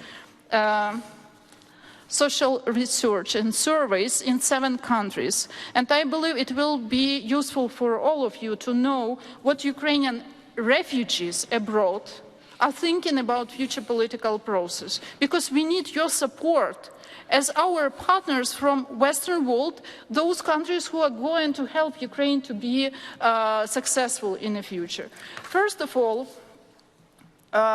only 16% believe that elections should take place immediately. 28 suggested waiting 3 or 6 months after the end of the battlefield. 30% think it should happen in about a year after the end of the war. And only 8% trust to post-voting. only 19% trust to electronic voting. So we have to develop the future strategy in inclusive manner, and to ask Ukrainian citizens inside and outside how it's better to do. So I have many data, but I will use it later. I'm sure you'll get to it later, Olga. Thank you very much for laying that out. I mean, the message I took from the end is there's no agreement on how or when, which is perhaps not entirely surprising, but many other challenges. Oleg, thank you very much for being with us as well. Oleg Didenko, who's the chair of the Central Electoral Commission for Ukraine. I mean, it could not be more challenging or more complex, and I just wonder where you start.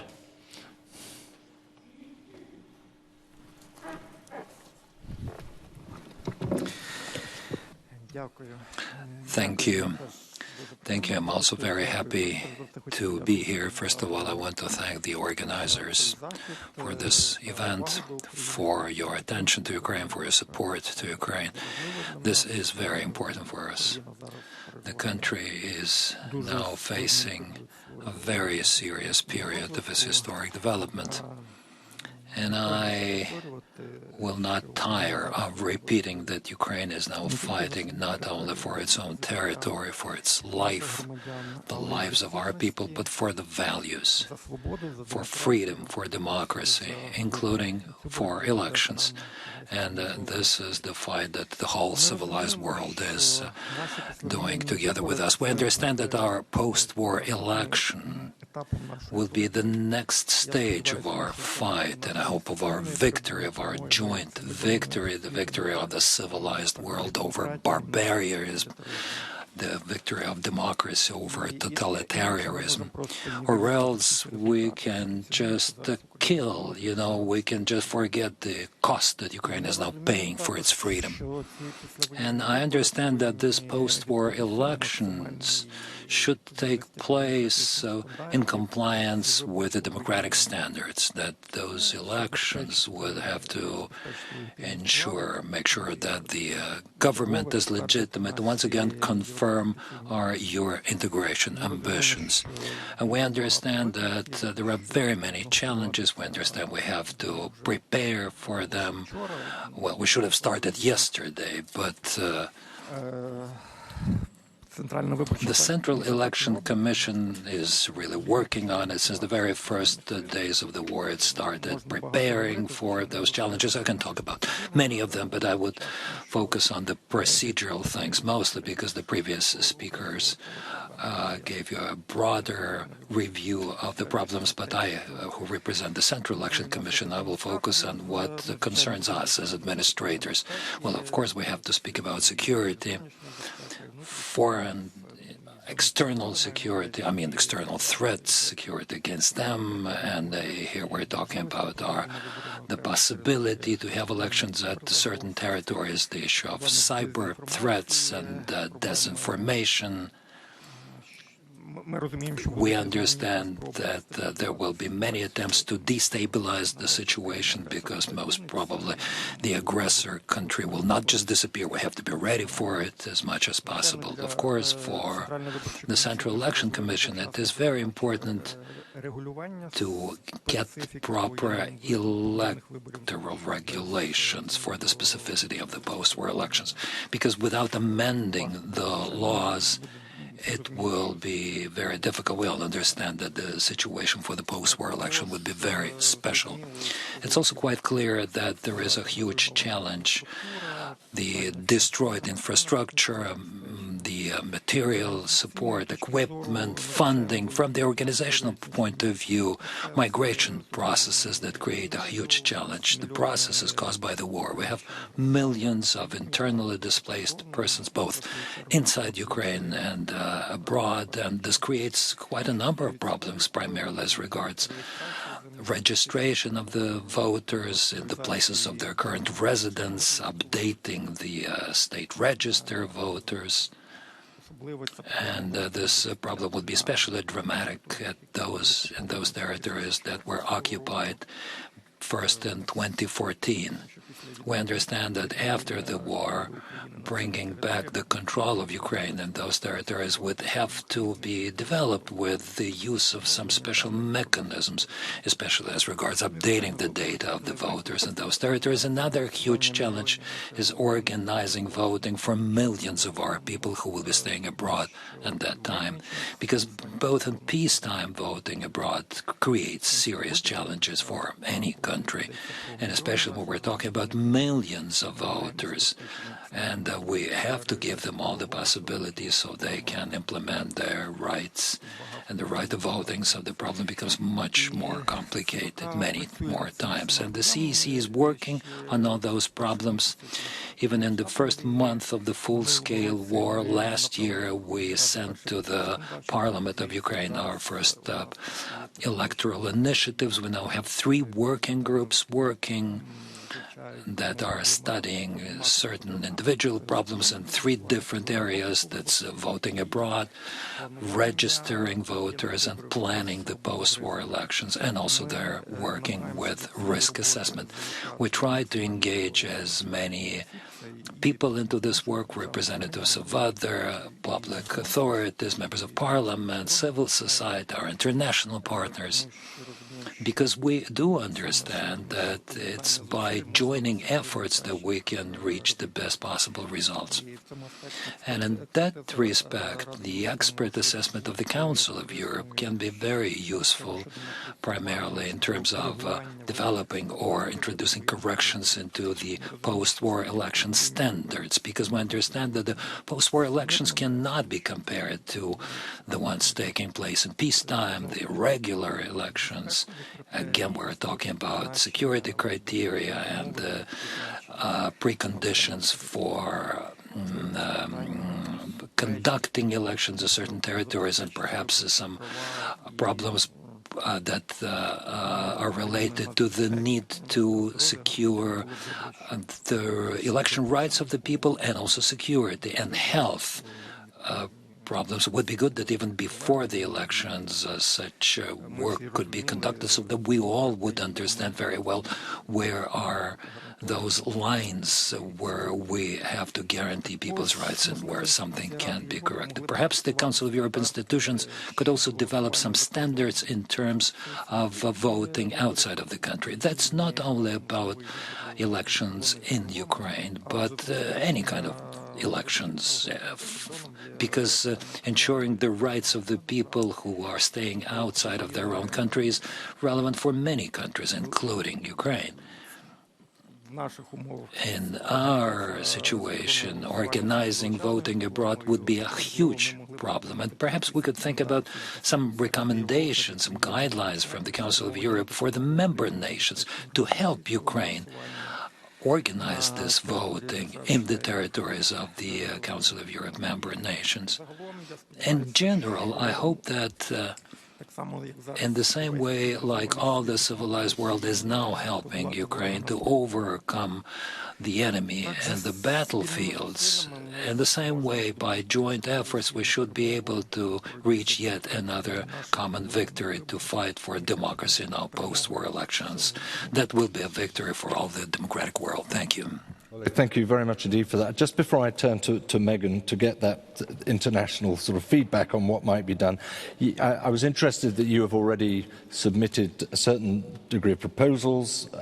You're considering carefully how to run these elections. Do you have any decisions or recommendations on methodology? So for remote voting, for registration, or is it very much an open field? Because I was just trying to work out if you've reached some broad conclusions yet. Right, thank you for your question. It is really important. This issue is complicated. It is controversial. Last year, following the work of our task force, the working group with participation of international experts and the civil society, we developed a number of proposals about the post-war elections, talking about voting abroad those proposals, yes, they have the form of a resolution of the Central Election Commission. We've sent them to the Verkhovna Rada, the Parliament. The Parliament will make the final decision as the legislature. Now, as to what the CEC has already proposed, now in terms of voting abroad, we have suggested to consider a possibility to create additional polling stations outside of the embassies and consular offices of Ukraine, which is the situation we have today. We've also suggested that perhaps one can vote abroad during not one day, but let's say for 2 days, like on Saturday or on Sunday. We've suggested for discussion because some colleagues had some questions about whether this approach would be confidential enough, but we think we should start this discussion. That's why we've brought it up. Now we have set up a working group that goes more in details about all those aspects, and one of its tasks is to develop mechanisms whereby every form of possible voting abroad can be now evaluated more carefully, either a broader form when we're talking about setting up additional polling stations or voting by mail. We want to understand its benefits, its drawbacks. We want to understand all the criteria that should be complied with so that this form can be used. One of the areas for our study is electronic voting, to understand what preconditions should exist so that this format could be secure enough and comply with the standards. Now, as to voting inside Ukraine for internally displaced persons, the proposals were to consider a possibility to create some mobile polling stations, like tents, for example, for the places where our people are staying, but the infrastructure has been destroyed. In general, the work goes on, and I hope that our developments would help our parliament to find the best possible decisions. Well, thank you very much indeed. I appreciate the extra detail there. Megan, let me turn to you now, if I may. Megan Fitzgerald is the Director of Elections at the Office for Democratic Institutions and Human Rights, ODIHR, or ODIHR. Perhaps it's ODIHR. Megan, I wanted to get a bit more from Oleg there about the sort of specifics, because obviously the international role is going to be pivotal. But to what extent is it a guiding hand, or is it a more direct approach, do you think, that will develop with Ukraine? Thanks. And first of all, thank you to the organizers for this invitation. I'm particularly honored to speak on this panel with our Ukrainian colleagues. I will get to your point, and I think as a starting basis to answer your question, I think it's important to highlight what has been mentioned by my fellow panelists, that there is a basis for this work, and that they have been looking at some of these issues for a number of years now already. So before I get to the conditions for international observation and observation in general, I just want to re-emphasize the importance of the security of voters and how crucial it is that voters feel that they can exercise their right to vote safely. And as mentioned in the last session, also that election officials can be safe in their work. This is something that Ukrainians have demonstrated that they are committed to, that they have a strong commitment to ensuring a safe electoral process, and one that meets the preconditions that were discussed in the last panel, and have been assessing and addressing these challenges for the last 9 years.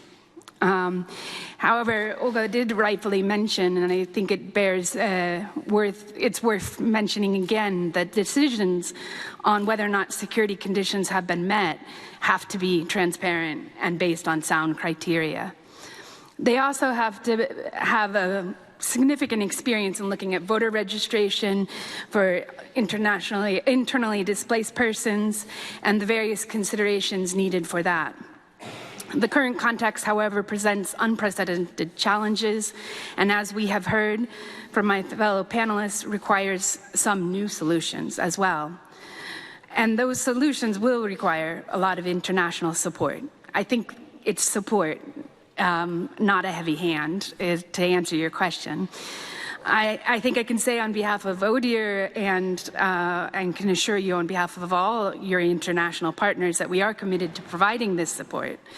But we recognize the need to consider already now or yesterday the material and technical support needed and the practical capacity building that we can provide. This support also, though, importantly needs to be really carefully coordinated. Too often we see in crisis situations, international organizations or partners coming in and pouring in with their support, and it's not closely coordinated. It impacts its effectiveness.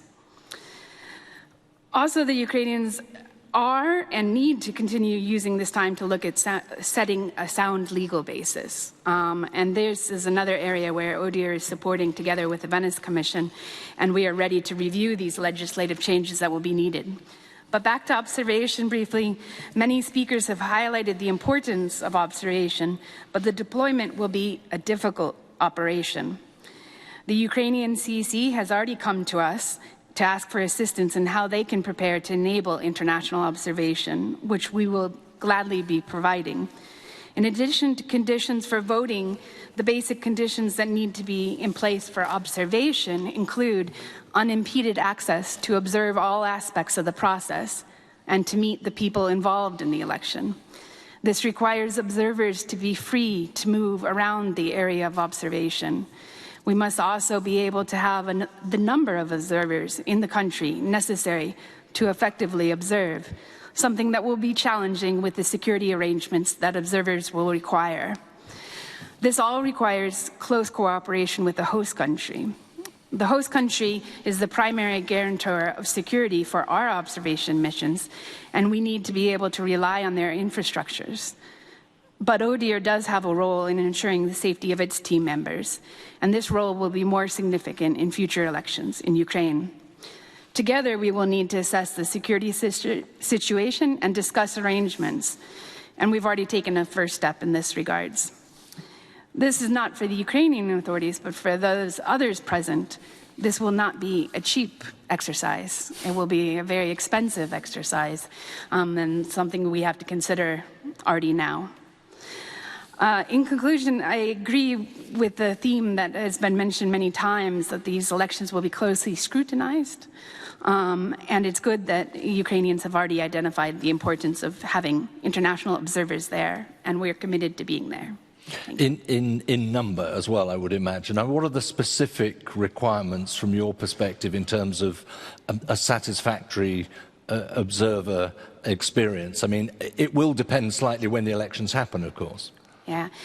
Before every election process that we observe, we send a needs assessment mission to determine the number of observers that are needed and the format of that observation mission.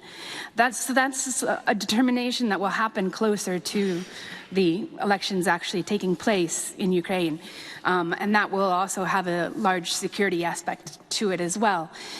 In the past, our election observation missions to Ukraine have been some of the biggest missions that ODIHR and our international partners have ever deployed, and that's large numbers.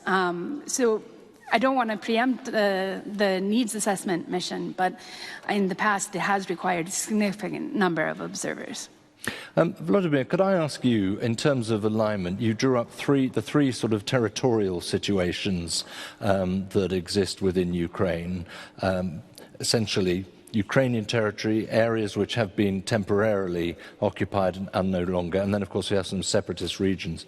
In terms of an election process, if it is going to be inclusive, as of course Olga and indeed I'm sure every Ukrainian would wish, can you hold elections that would satisfy all three territories at the same time? Thanks a lot for these questions. It's really tricky because even territories with very soft, if we can say so, influence of the war, they are really affected because people moved out from even Western regions to Europe and to different countries. And to organize free and fair elections, it's not enough to ask that people to get back. It's very important to create environment for their active participation in local activities, to be involved in recent challenges in that communities. So I think even for softest territories, we need to think about some special time frame to appoint and then to hold free and fair elections. And taking into consideration this approach, I think for these three groups, it's my personal research separation, but maybe Ukrainian parliament, Ukrainian authorities will develop a little bit different approach. I think they will have something common, but the key challenges are totally different. For example, when we talk about second group, newly deliberated territories in Kharkiv or Kherson region, we still have there people who had some kind of collaboration with Russian military troops. And of course, sometimes it's not a crime committed by them. But anyway, the lack of trust and integrity of that communities, from my personal perspective, will be a huge obstacle to have free elections, because people do not trust to each other. And for example, even right now, we have a lot of facts when people provide information for Ukrainian law enforcement authorities about people who participated in tortures, but not directly, but just providing information about pro-Ukrainian activists in their territories. So without taking into account these challenges, creating an environment where all people will trust to each other, to be ready for something a new level of cooperation, I think it's impossible to have really fair elections. But at the same time, talking about other foreign experience, for example, experience of Bosnia and Herzegovina, it was really interesting because at that country, elections, from my perspective, were like a tool to unite the whole nation, to develop some kind of cooperation between three title nations. In Ukrainian case, we don't have such a challenge. Our challenges are totally different, and we need a little bit different approach. That is why international standards should be maybe not reviewed, but rethinked and applied in Ukrainian case with some peculiarities. I mean, the point you make about collaboration is obviously massively challenging, but Olga, if you have to get over that, there have to be elections. I wonder how far perhaps the observer role is critical to that, I imagine, if it's going to get sort of past muster.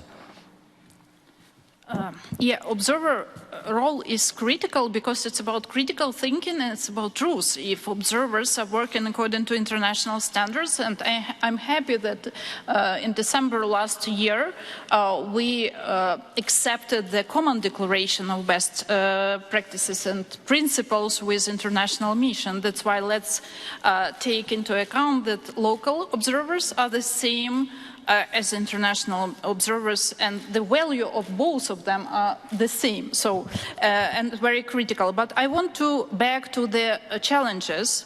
I don't think that we have to focus on collaboration, because we have a criminal code, we have a processes of development of accountability and justice. I believe that Swedish society and government and others will support ad hoc tribunal because of act of aggression, because collaborance is the result of act of aggression. And of course we have some groups of people which try to use the war to build their career on newly occupied or old occupied territories, but it's about minorities, and if they were participated on this process and the results of it was war crimes or crimes against humanity, so we have to punish them according to Ukrainian criminal code. But what we have to do with double citizenship?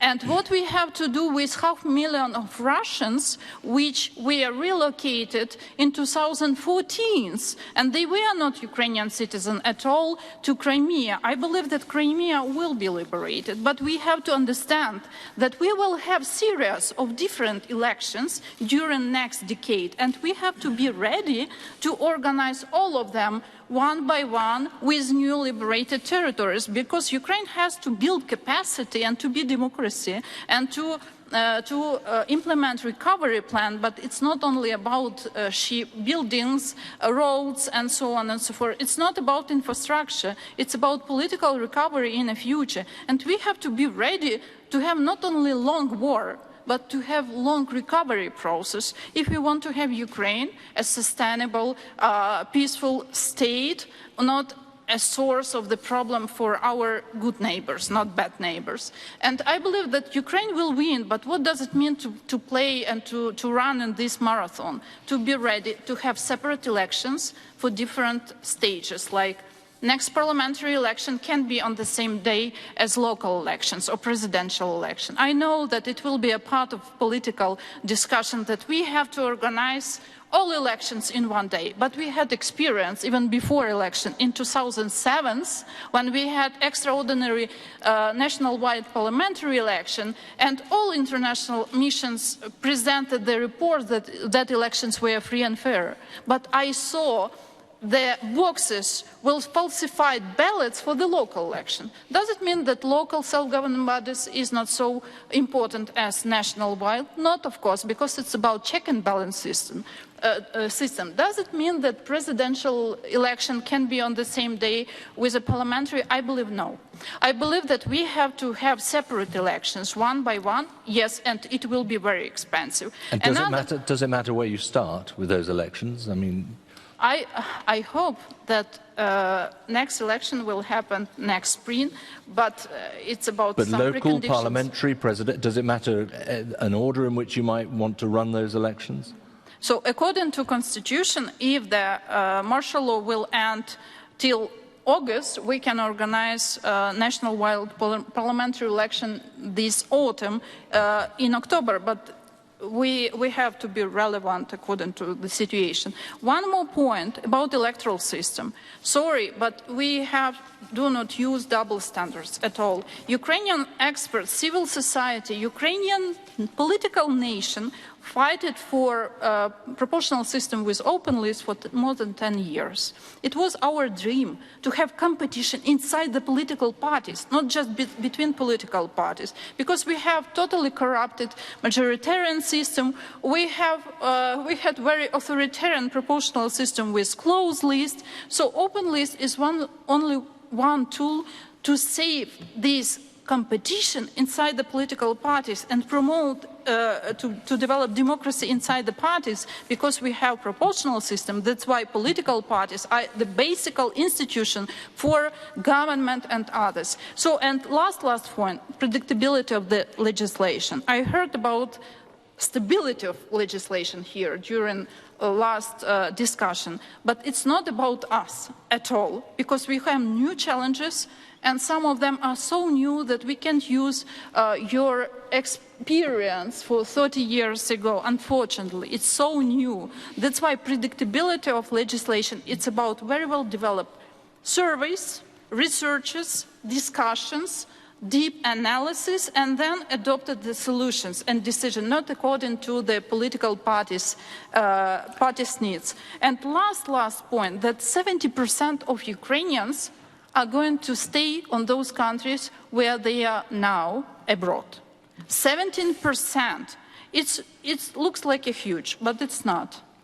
Because if 17s are going to stay, many of Ukrainians are going to back. But there are many preconditions about that. That's why preconditions for electoral process is precondition for the trip back Ukrainians from those countries where they are now to Ukraine. And we have to develop this security in a very transparent manner and to mobilize Ukrainians to back home if the security level will be on the good point. Okay, I'll hold you there for a moment, Olga. Thank you very much for that, because I want to bring in some of our representatives here. I want to start with Alina Zahoriko, who's the chair of the Verkhovna Rada subcommittee on elections. Alina? Yes, thank you very much.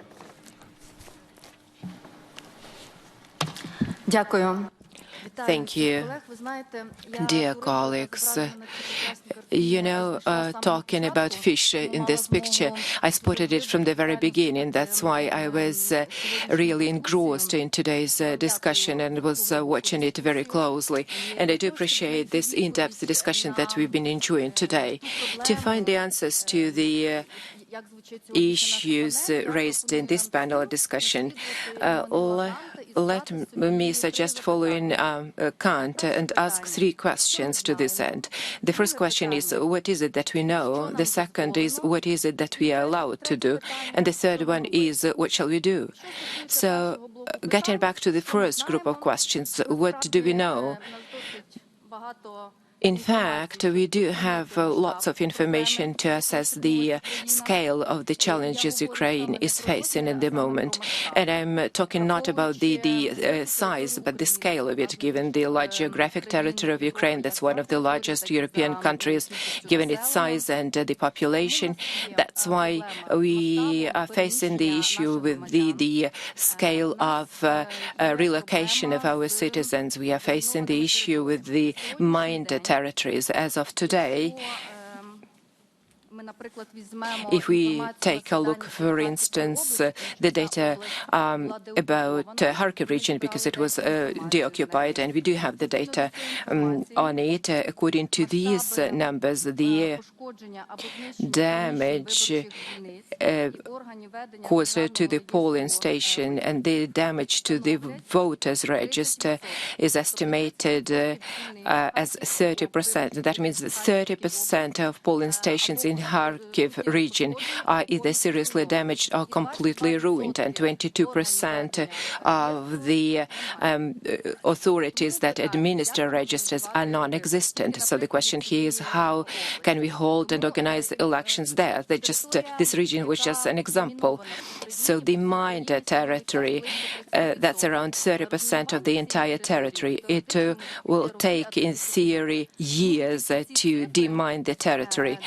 So just these numbers give you the idea of the scale of the challenges Ukraine is facing at the moment. As to the second question I raised, what is it allowed for us to do?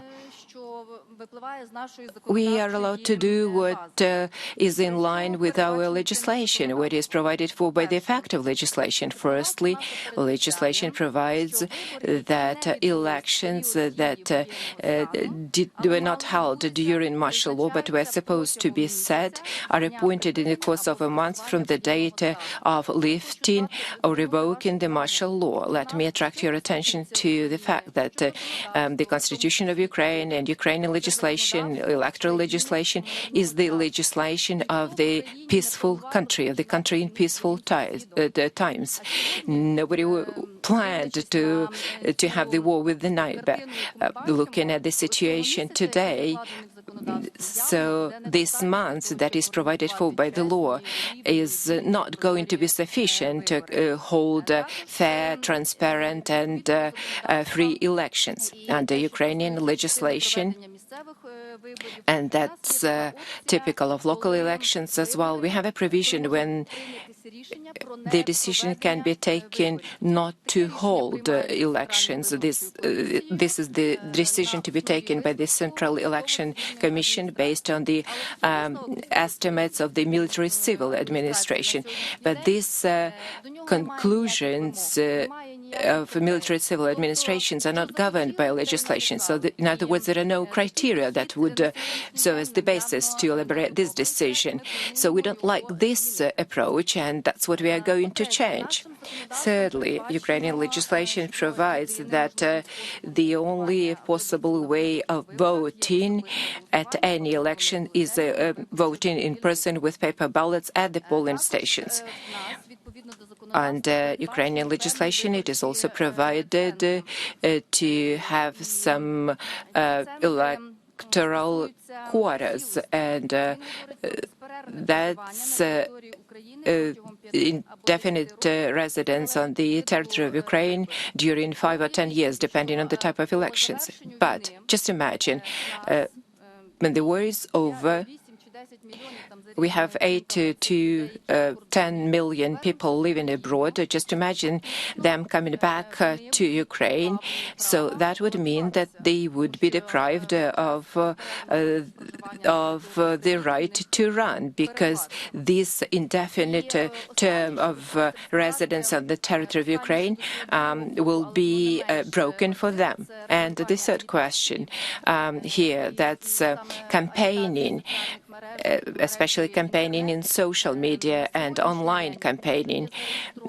Now, as of today, we have a registered draft law that is to govern these issues, whereby campaigning on whether online or in social media is supposed to be transparent. We are very well aware that social media is slowly replacing traditional media, and this could be easily used as the warfare in hybrid information war. And the third question, what shall we do? We identify the issues and we are trying to find solutions to these issues. What shall we do? Amend legislation. That's the first important thing. With the change of legislation, as soon as we understand the way to go, another thing that we need is your assistance. We need consolidation. Ukraine needs weapons. Without weapons, we won't be able to prevail. As soon as we win in this war, I am sure that democracy in Ukraine will win too. And there is a research that proves that only those democracies that are united, that are assisting each other, only they will never start war against each other. Thank you. Thank you very much indeed for that. I'm going to go straight to another intervention, actually, because it's been mentioned a few times. This is not going to be cheap. It's going to be very expensive. It's going to be a real challenge. Lesia Zaborana is here as chair of Verkhovna Rada's subcommittee on the state budget. Thank you. Thank you very much. Hello. First of all, I would like to say that we highly appreciate the special panel because it's very important for Ukraine, and I'm delighted to highlight Ukraine's progress toward democratic development in recent years, which has been recognized by our partners, including the Council of Europe and the Parliamentary Assembly. The full-scale invasion by Russia has created new obstacles to our democratic transformation. However, our unwavering dedication to fostering democracy and European integration remains steadfast. It's crucial to note that transparent elections are fundamental in achieving democracy in any nation, especially during the times of war. Elections hold significant weight as they shape the future of our country and its people. There have been many talks about the possibility of having national election in October this year. And our great hope is that our courageous armed forces will defeat the enemy soon. And my colleague Alina mentioned that also your support and your assistance is crucially important for us. We talk not only about military assistance, but also about the support in the question of the responsibility. Because, for example, today, our President Zelensky took part in the special conference of co-group, which consists of 37 countries, about the establishment international special tribunal for top political and military leaders of Russia, because these steps also will help us to have the victory in the nearest future, because the responsibility and the support of all democracy world to our country in this question is crucially important for Ukraine, as is the sanctions. With trust in all these factors, we are able to have this discussion and share our thoughts in future. When discussing the post-war elections, there are several important factors to consider. Firstly, security is a major concern due to the constant threat of attacks from Russia. Unfortunately, this makes it difficult for us to guarantee the safety of our citizens and ensure that the election process meets international standards. The second one, challenge faced is the destruction of infrastructure for election, as my colleagues also mentioned. Specifically, the cities of Popasna, Rubizhne, Severodonetsk, and a lot of others have been wiped off the map by Russians. Today, we have an extremely high number of internationally displaced persons. It's about 8 million people. The lack of clarity regarding the location of voters highlights the pressing need for an updated voter registry, which will take a lot of time. There are several categories of territories in Ukraine according to the proximity to the front line. Temporarily occupied territories will need more time to be restored and reintegrated. Therefore, it's necessary to develop different approaches to the post-war election with regard to the regional context. Additionally, it's important to restore law enforcement and judicial systems, media, and other services. We also count on the assistance of our partners, and we are thankful to you for providing us with the opportunity to have this discussion and gain a valuable experience from our colleagues. Thank you. Alicia, thank you very much indeed. But I do want to pick up from one or two people from beyond Ukraine as well. But before I do that, Sergei, I'd like to ask for your intervention. Sergei Vlasenko. Yeah, thank you, David. Thank you, David. First of all, I would like to say that the elections could be held only when Ukraine will win the war, and that's undoubtable, and my colleagues also mentioned that. The second, let's be honest, during the war times, we have the tendency of the centralization of the authorities and powers in the hand of the central government, because it helps to defeat the country, and that authorities and powers should be decentralized back before the elections, and that should be done not one day before the election day. It should be done maybe in months before that to restore all the democratic proceedings. Also, that's a fact that there are some limitations of freedom of press in Ukraine. Yes, somebody considers that reasonable, somebody knows, but that's a fact. And we should also restore the freedom of press totally, and we should restore the political pluralism, just not one day before the elections. It should be done somewhere before. And I think that there should be some transitional period, just restoring all the democratic institutions, including the freedom of press. Also, there is a question of state register of voters, and already colleagues mentioned that, especially taking into the account that 8.5 million people are living outside Ukraine and 10 million people are IDPs. So 18.5 million people are not living in their homes. So we need some time to restore the state register of voters, because it should reflect the real situation, but not some illusion. Also, the question of electoral system is a very important one, and I would like to agree with Olga Ivazovska, who said that that was a result of a very, very wide political and social compromise in the country when we adopt just maybe 1 year before the war, the electoral code, which established an electoral system with the open party lists. And I think if somebody will start thinking about some changes, that also should be a result of a very, very wide compromise or even political consensus in the city. And I'm totally against the changes of the rules of the election during the elections, because we have such examples in Ukrainian history, especially during the presidential elections of 2010, when that changes reflected the results, or were reflected on the results of the elections. So I think that also we should safeguard the rights of the citizens and voters who are living outside the country, and we should do that. We should find the solution of that. But we understand that there are some questions, especially of the constitutional nature. So there are some questions of the constitutional nature, like it was mentioned, like voting in different days. That's a constitutionally doubted issue. Also, the constitutionally doubted issue, whether it is possible to hold different elections in one day. So I think that we should escape all that things, not to have an absolutely fair post-war elections to show that the Ukraine is a democratic country with a real democracy. Thank you.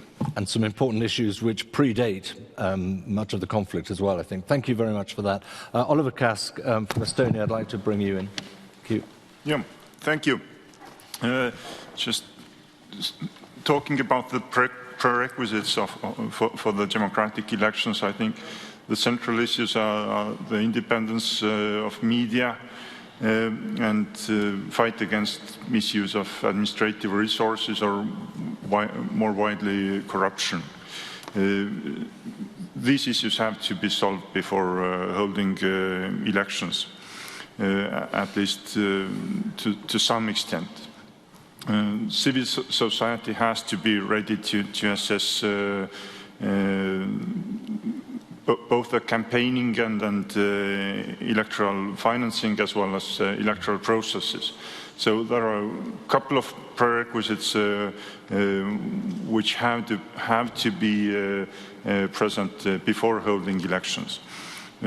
Rule of the media is especially important in those territories which have been occupied for years. So it takes time. It's not a matter of holding elections 2 or 3 months after the martial law has been, let's say, ended. And election management bodies have to be experienced and aware of the situation and well trained. So it takes quite a lot of time. And my first recommendation would be not to rush in organizing any kind of elections. A roadmap should be present in a transparent way. What has to be done before holding elections? What has to be done after holding elections? Not all the, let's say, the requirements we see in old democracies cannot be achieved before holding elections. And certainly it should be discussed whether a kind of short legislative period should be present and hold next elections, not, let's say, in 4 or 5 years, but maybe in 2 years, just in order to have a kind of transition parliament,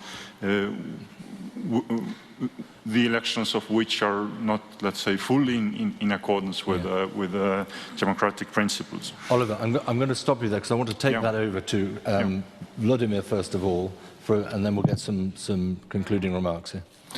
Yeah, thank you so much. Just continue the idea on the media. In Ukraine, right now we are testing all well-established legal concepts and mechanisms, and not only legal. Talking about media, right now in Ukraine we have a huge amount of people for whom the sole source of information are Telegram channels, Viber groups and WhatsApp groups. From this perspective, I want to remind here for our colleagues the resolution of the Parliamentary Assembly of Council of Europe 2051 as a result of British referenda, talking about that new challenges like fake news, post-truth concept and many other things. So from my research perspective, it's really crucial to start activities on international level to discuss these problems, to develop new standards, new approaches, how to deal with this new kind of almost media. And I'm really happy that here in Switzerland, I've just heard the previous panel that they already developed some rules on that, and I will be happy to go through, and maybe it could be good basis for development, because the influence on voters is not only the threat of Russian propaganda. In Ukraine, we still have politicians which are the same all over the world. They want to do something, use different tools And sometimes it's not legal, and sometimes it's illegal.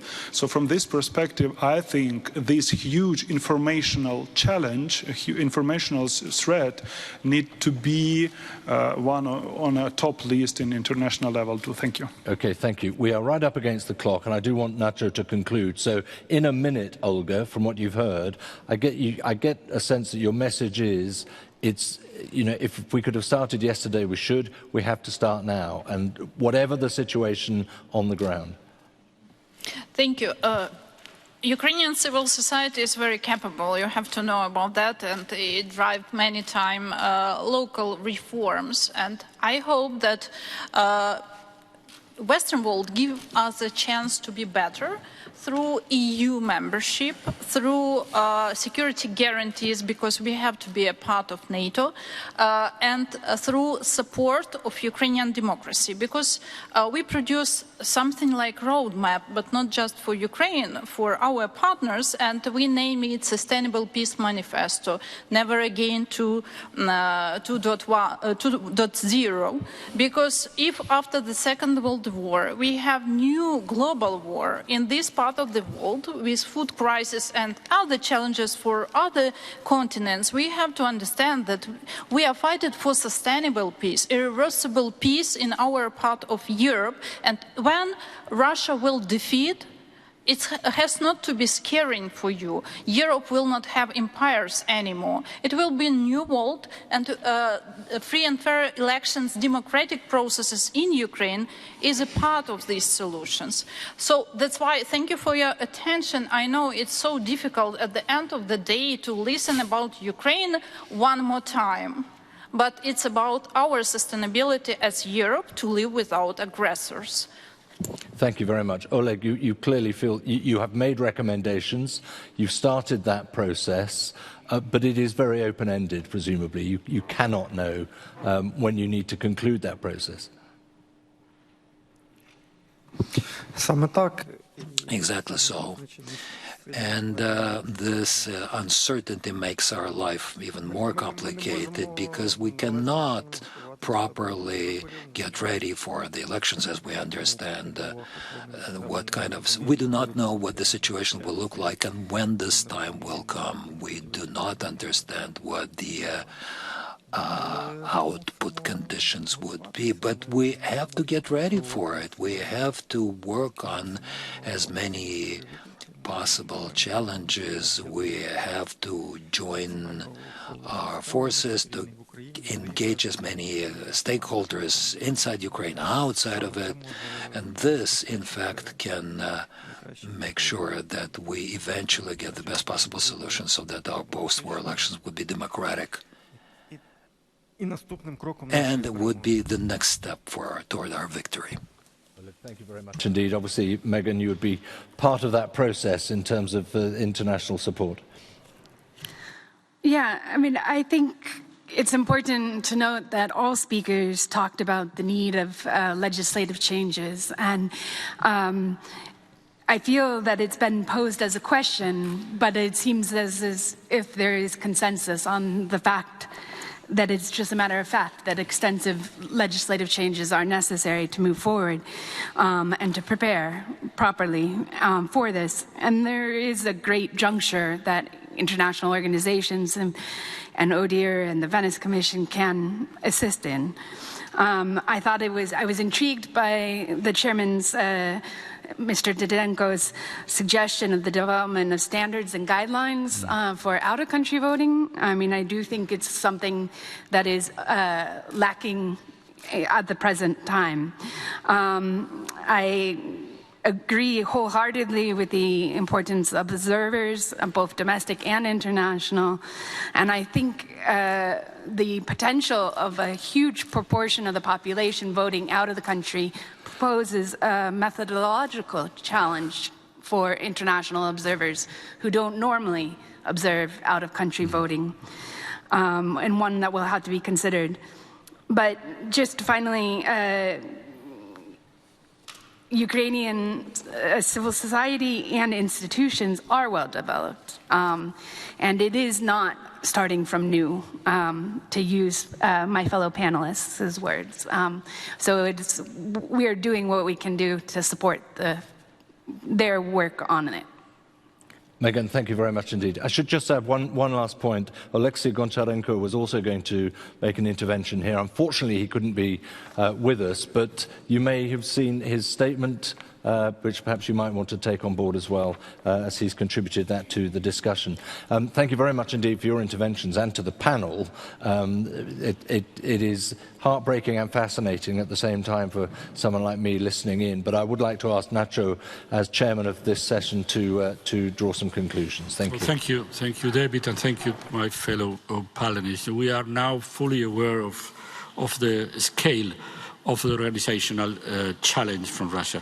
About this idea of not to rush, I have just been Oliver to raise the issue. There is a double-edged advice. On one side, we need to fully legitimate institutions to struggle with the foreign propaganda, Russia. I'm talking, of course, about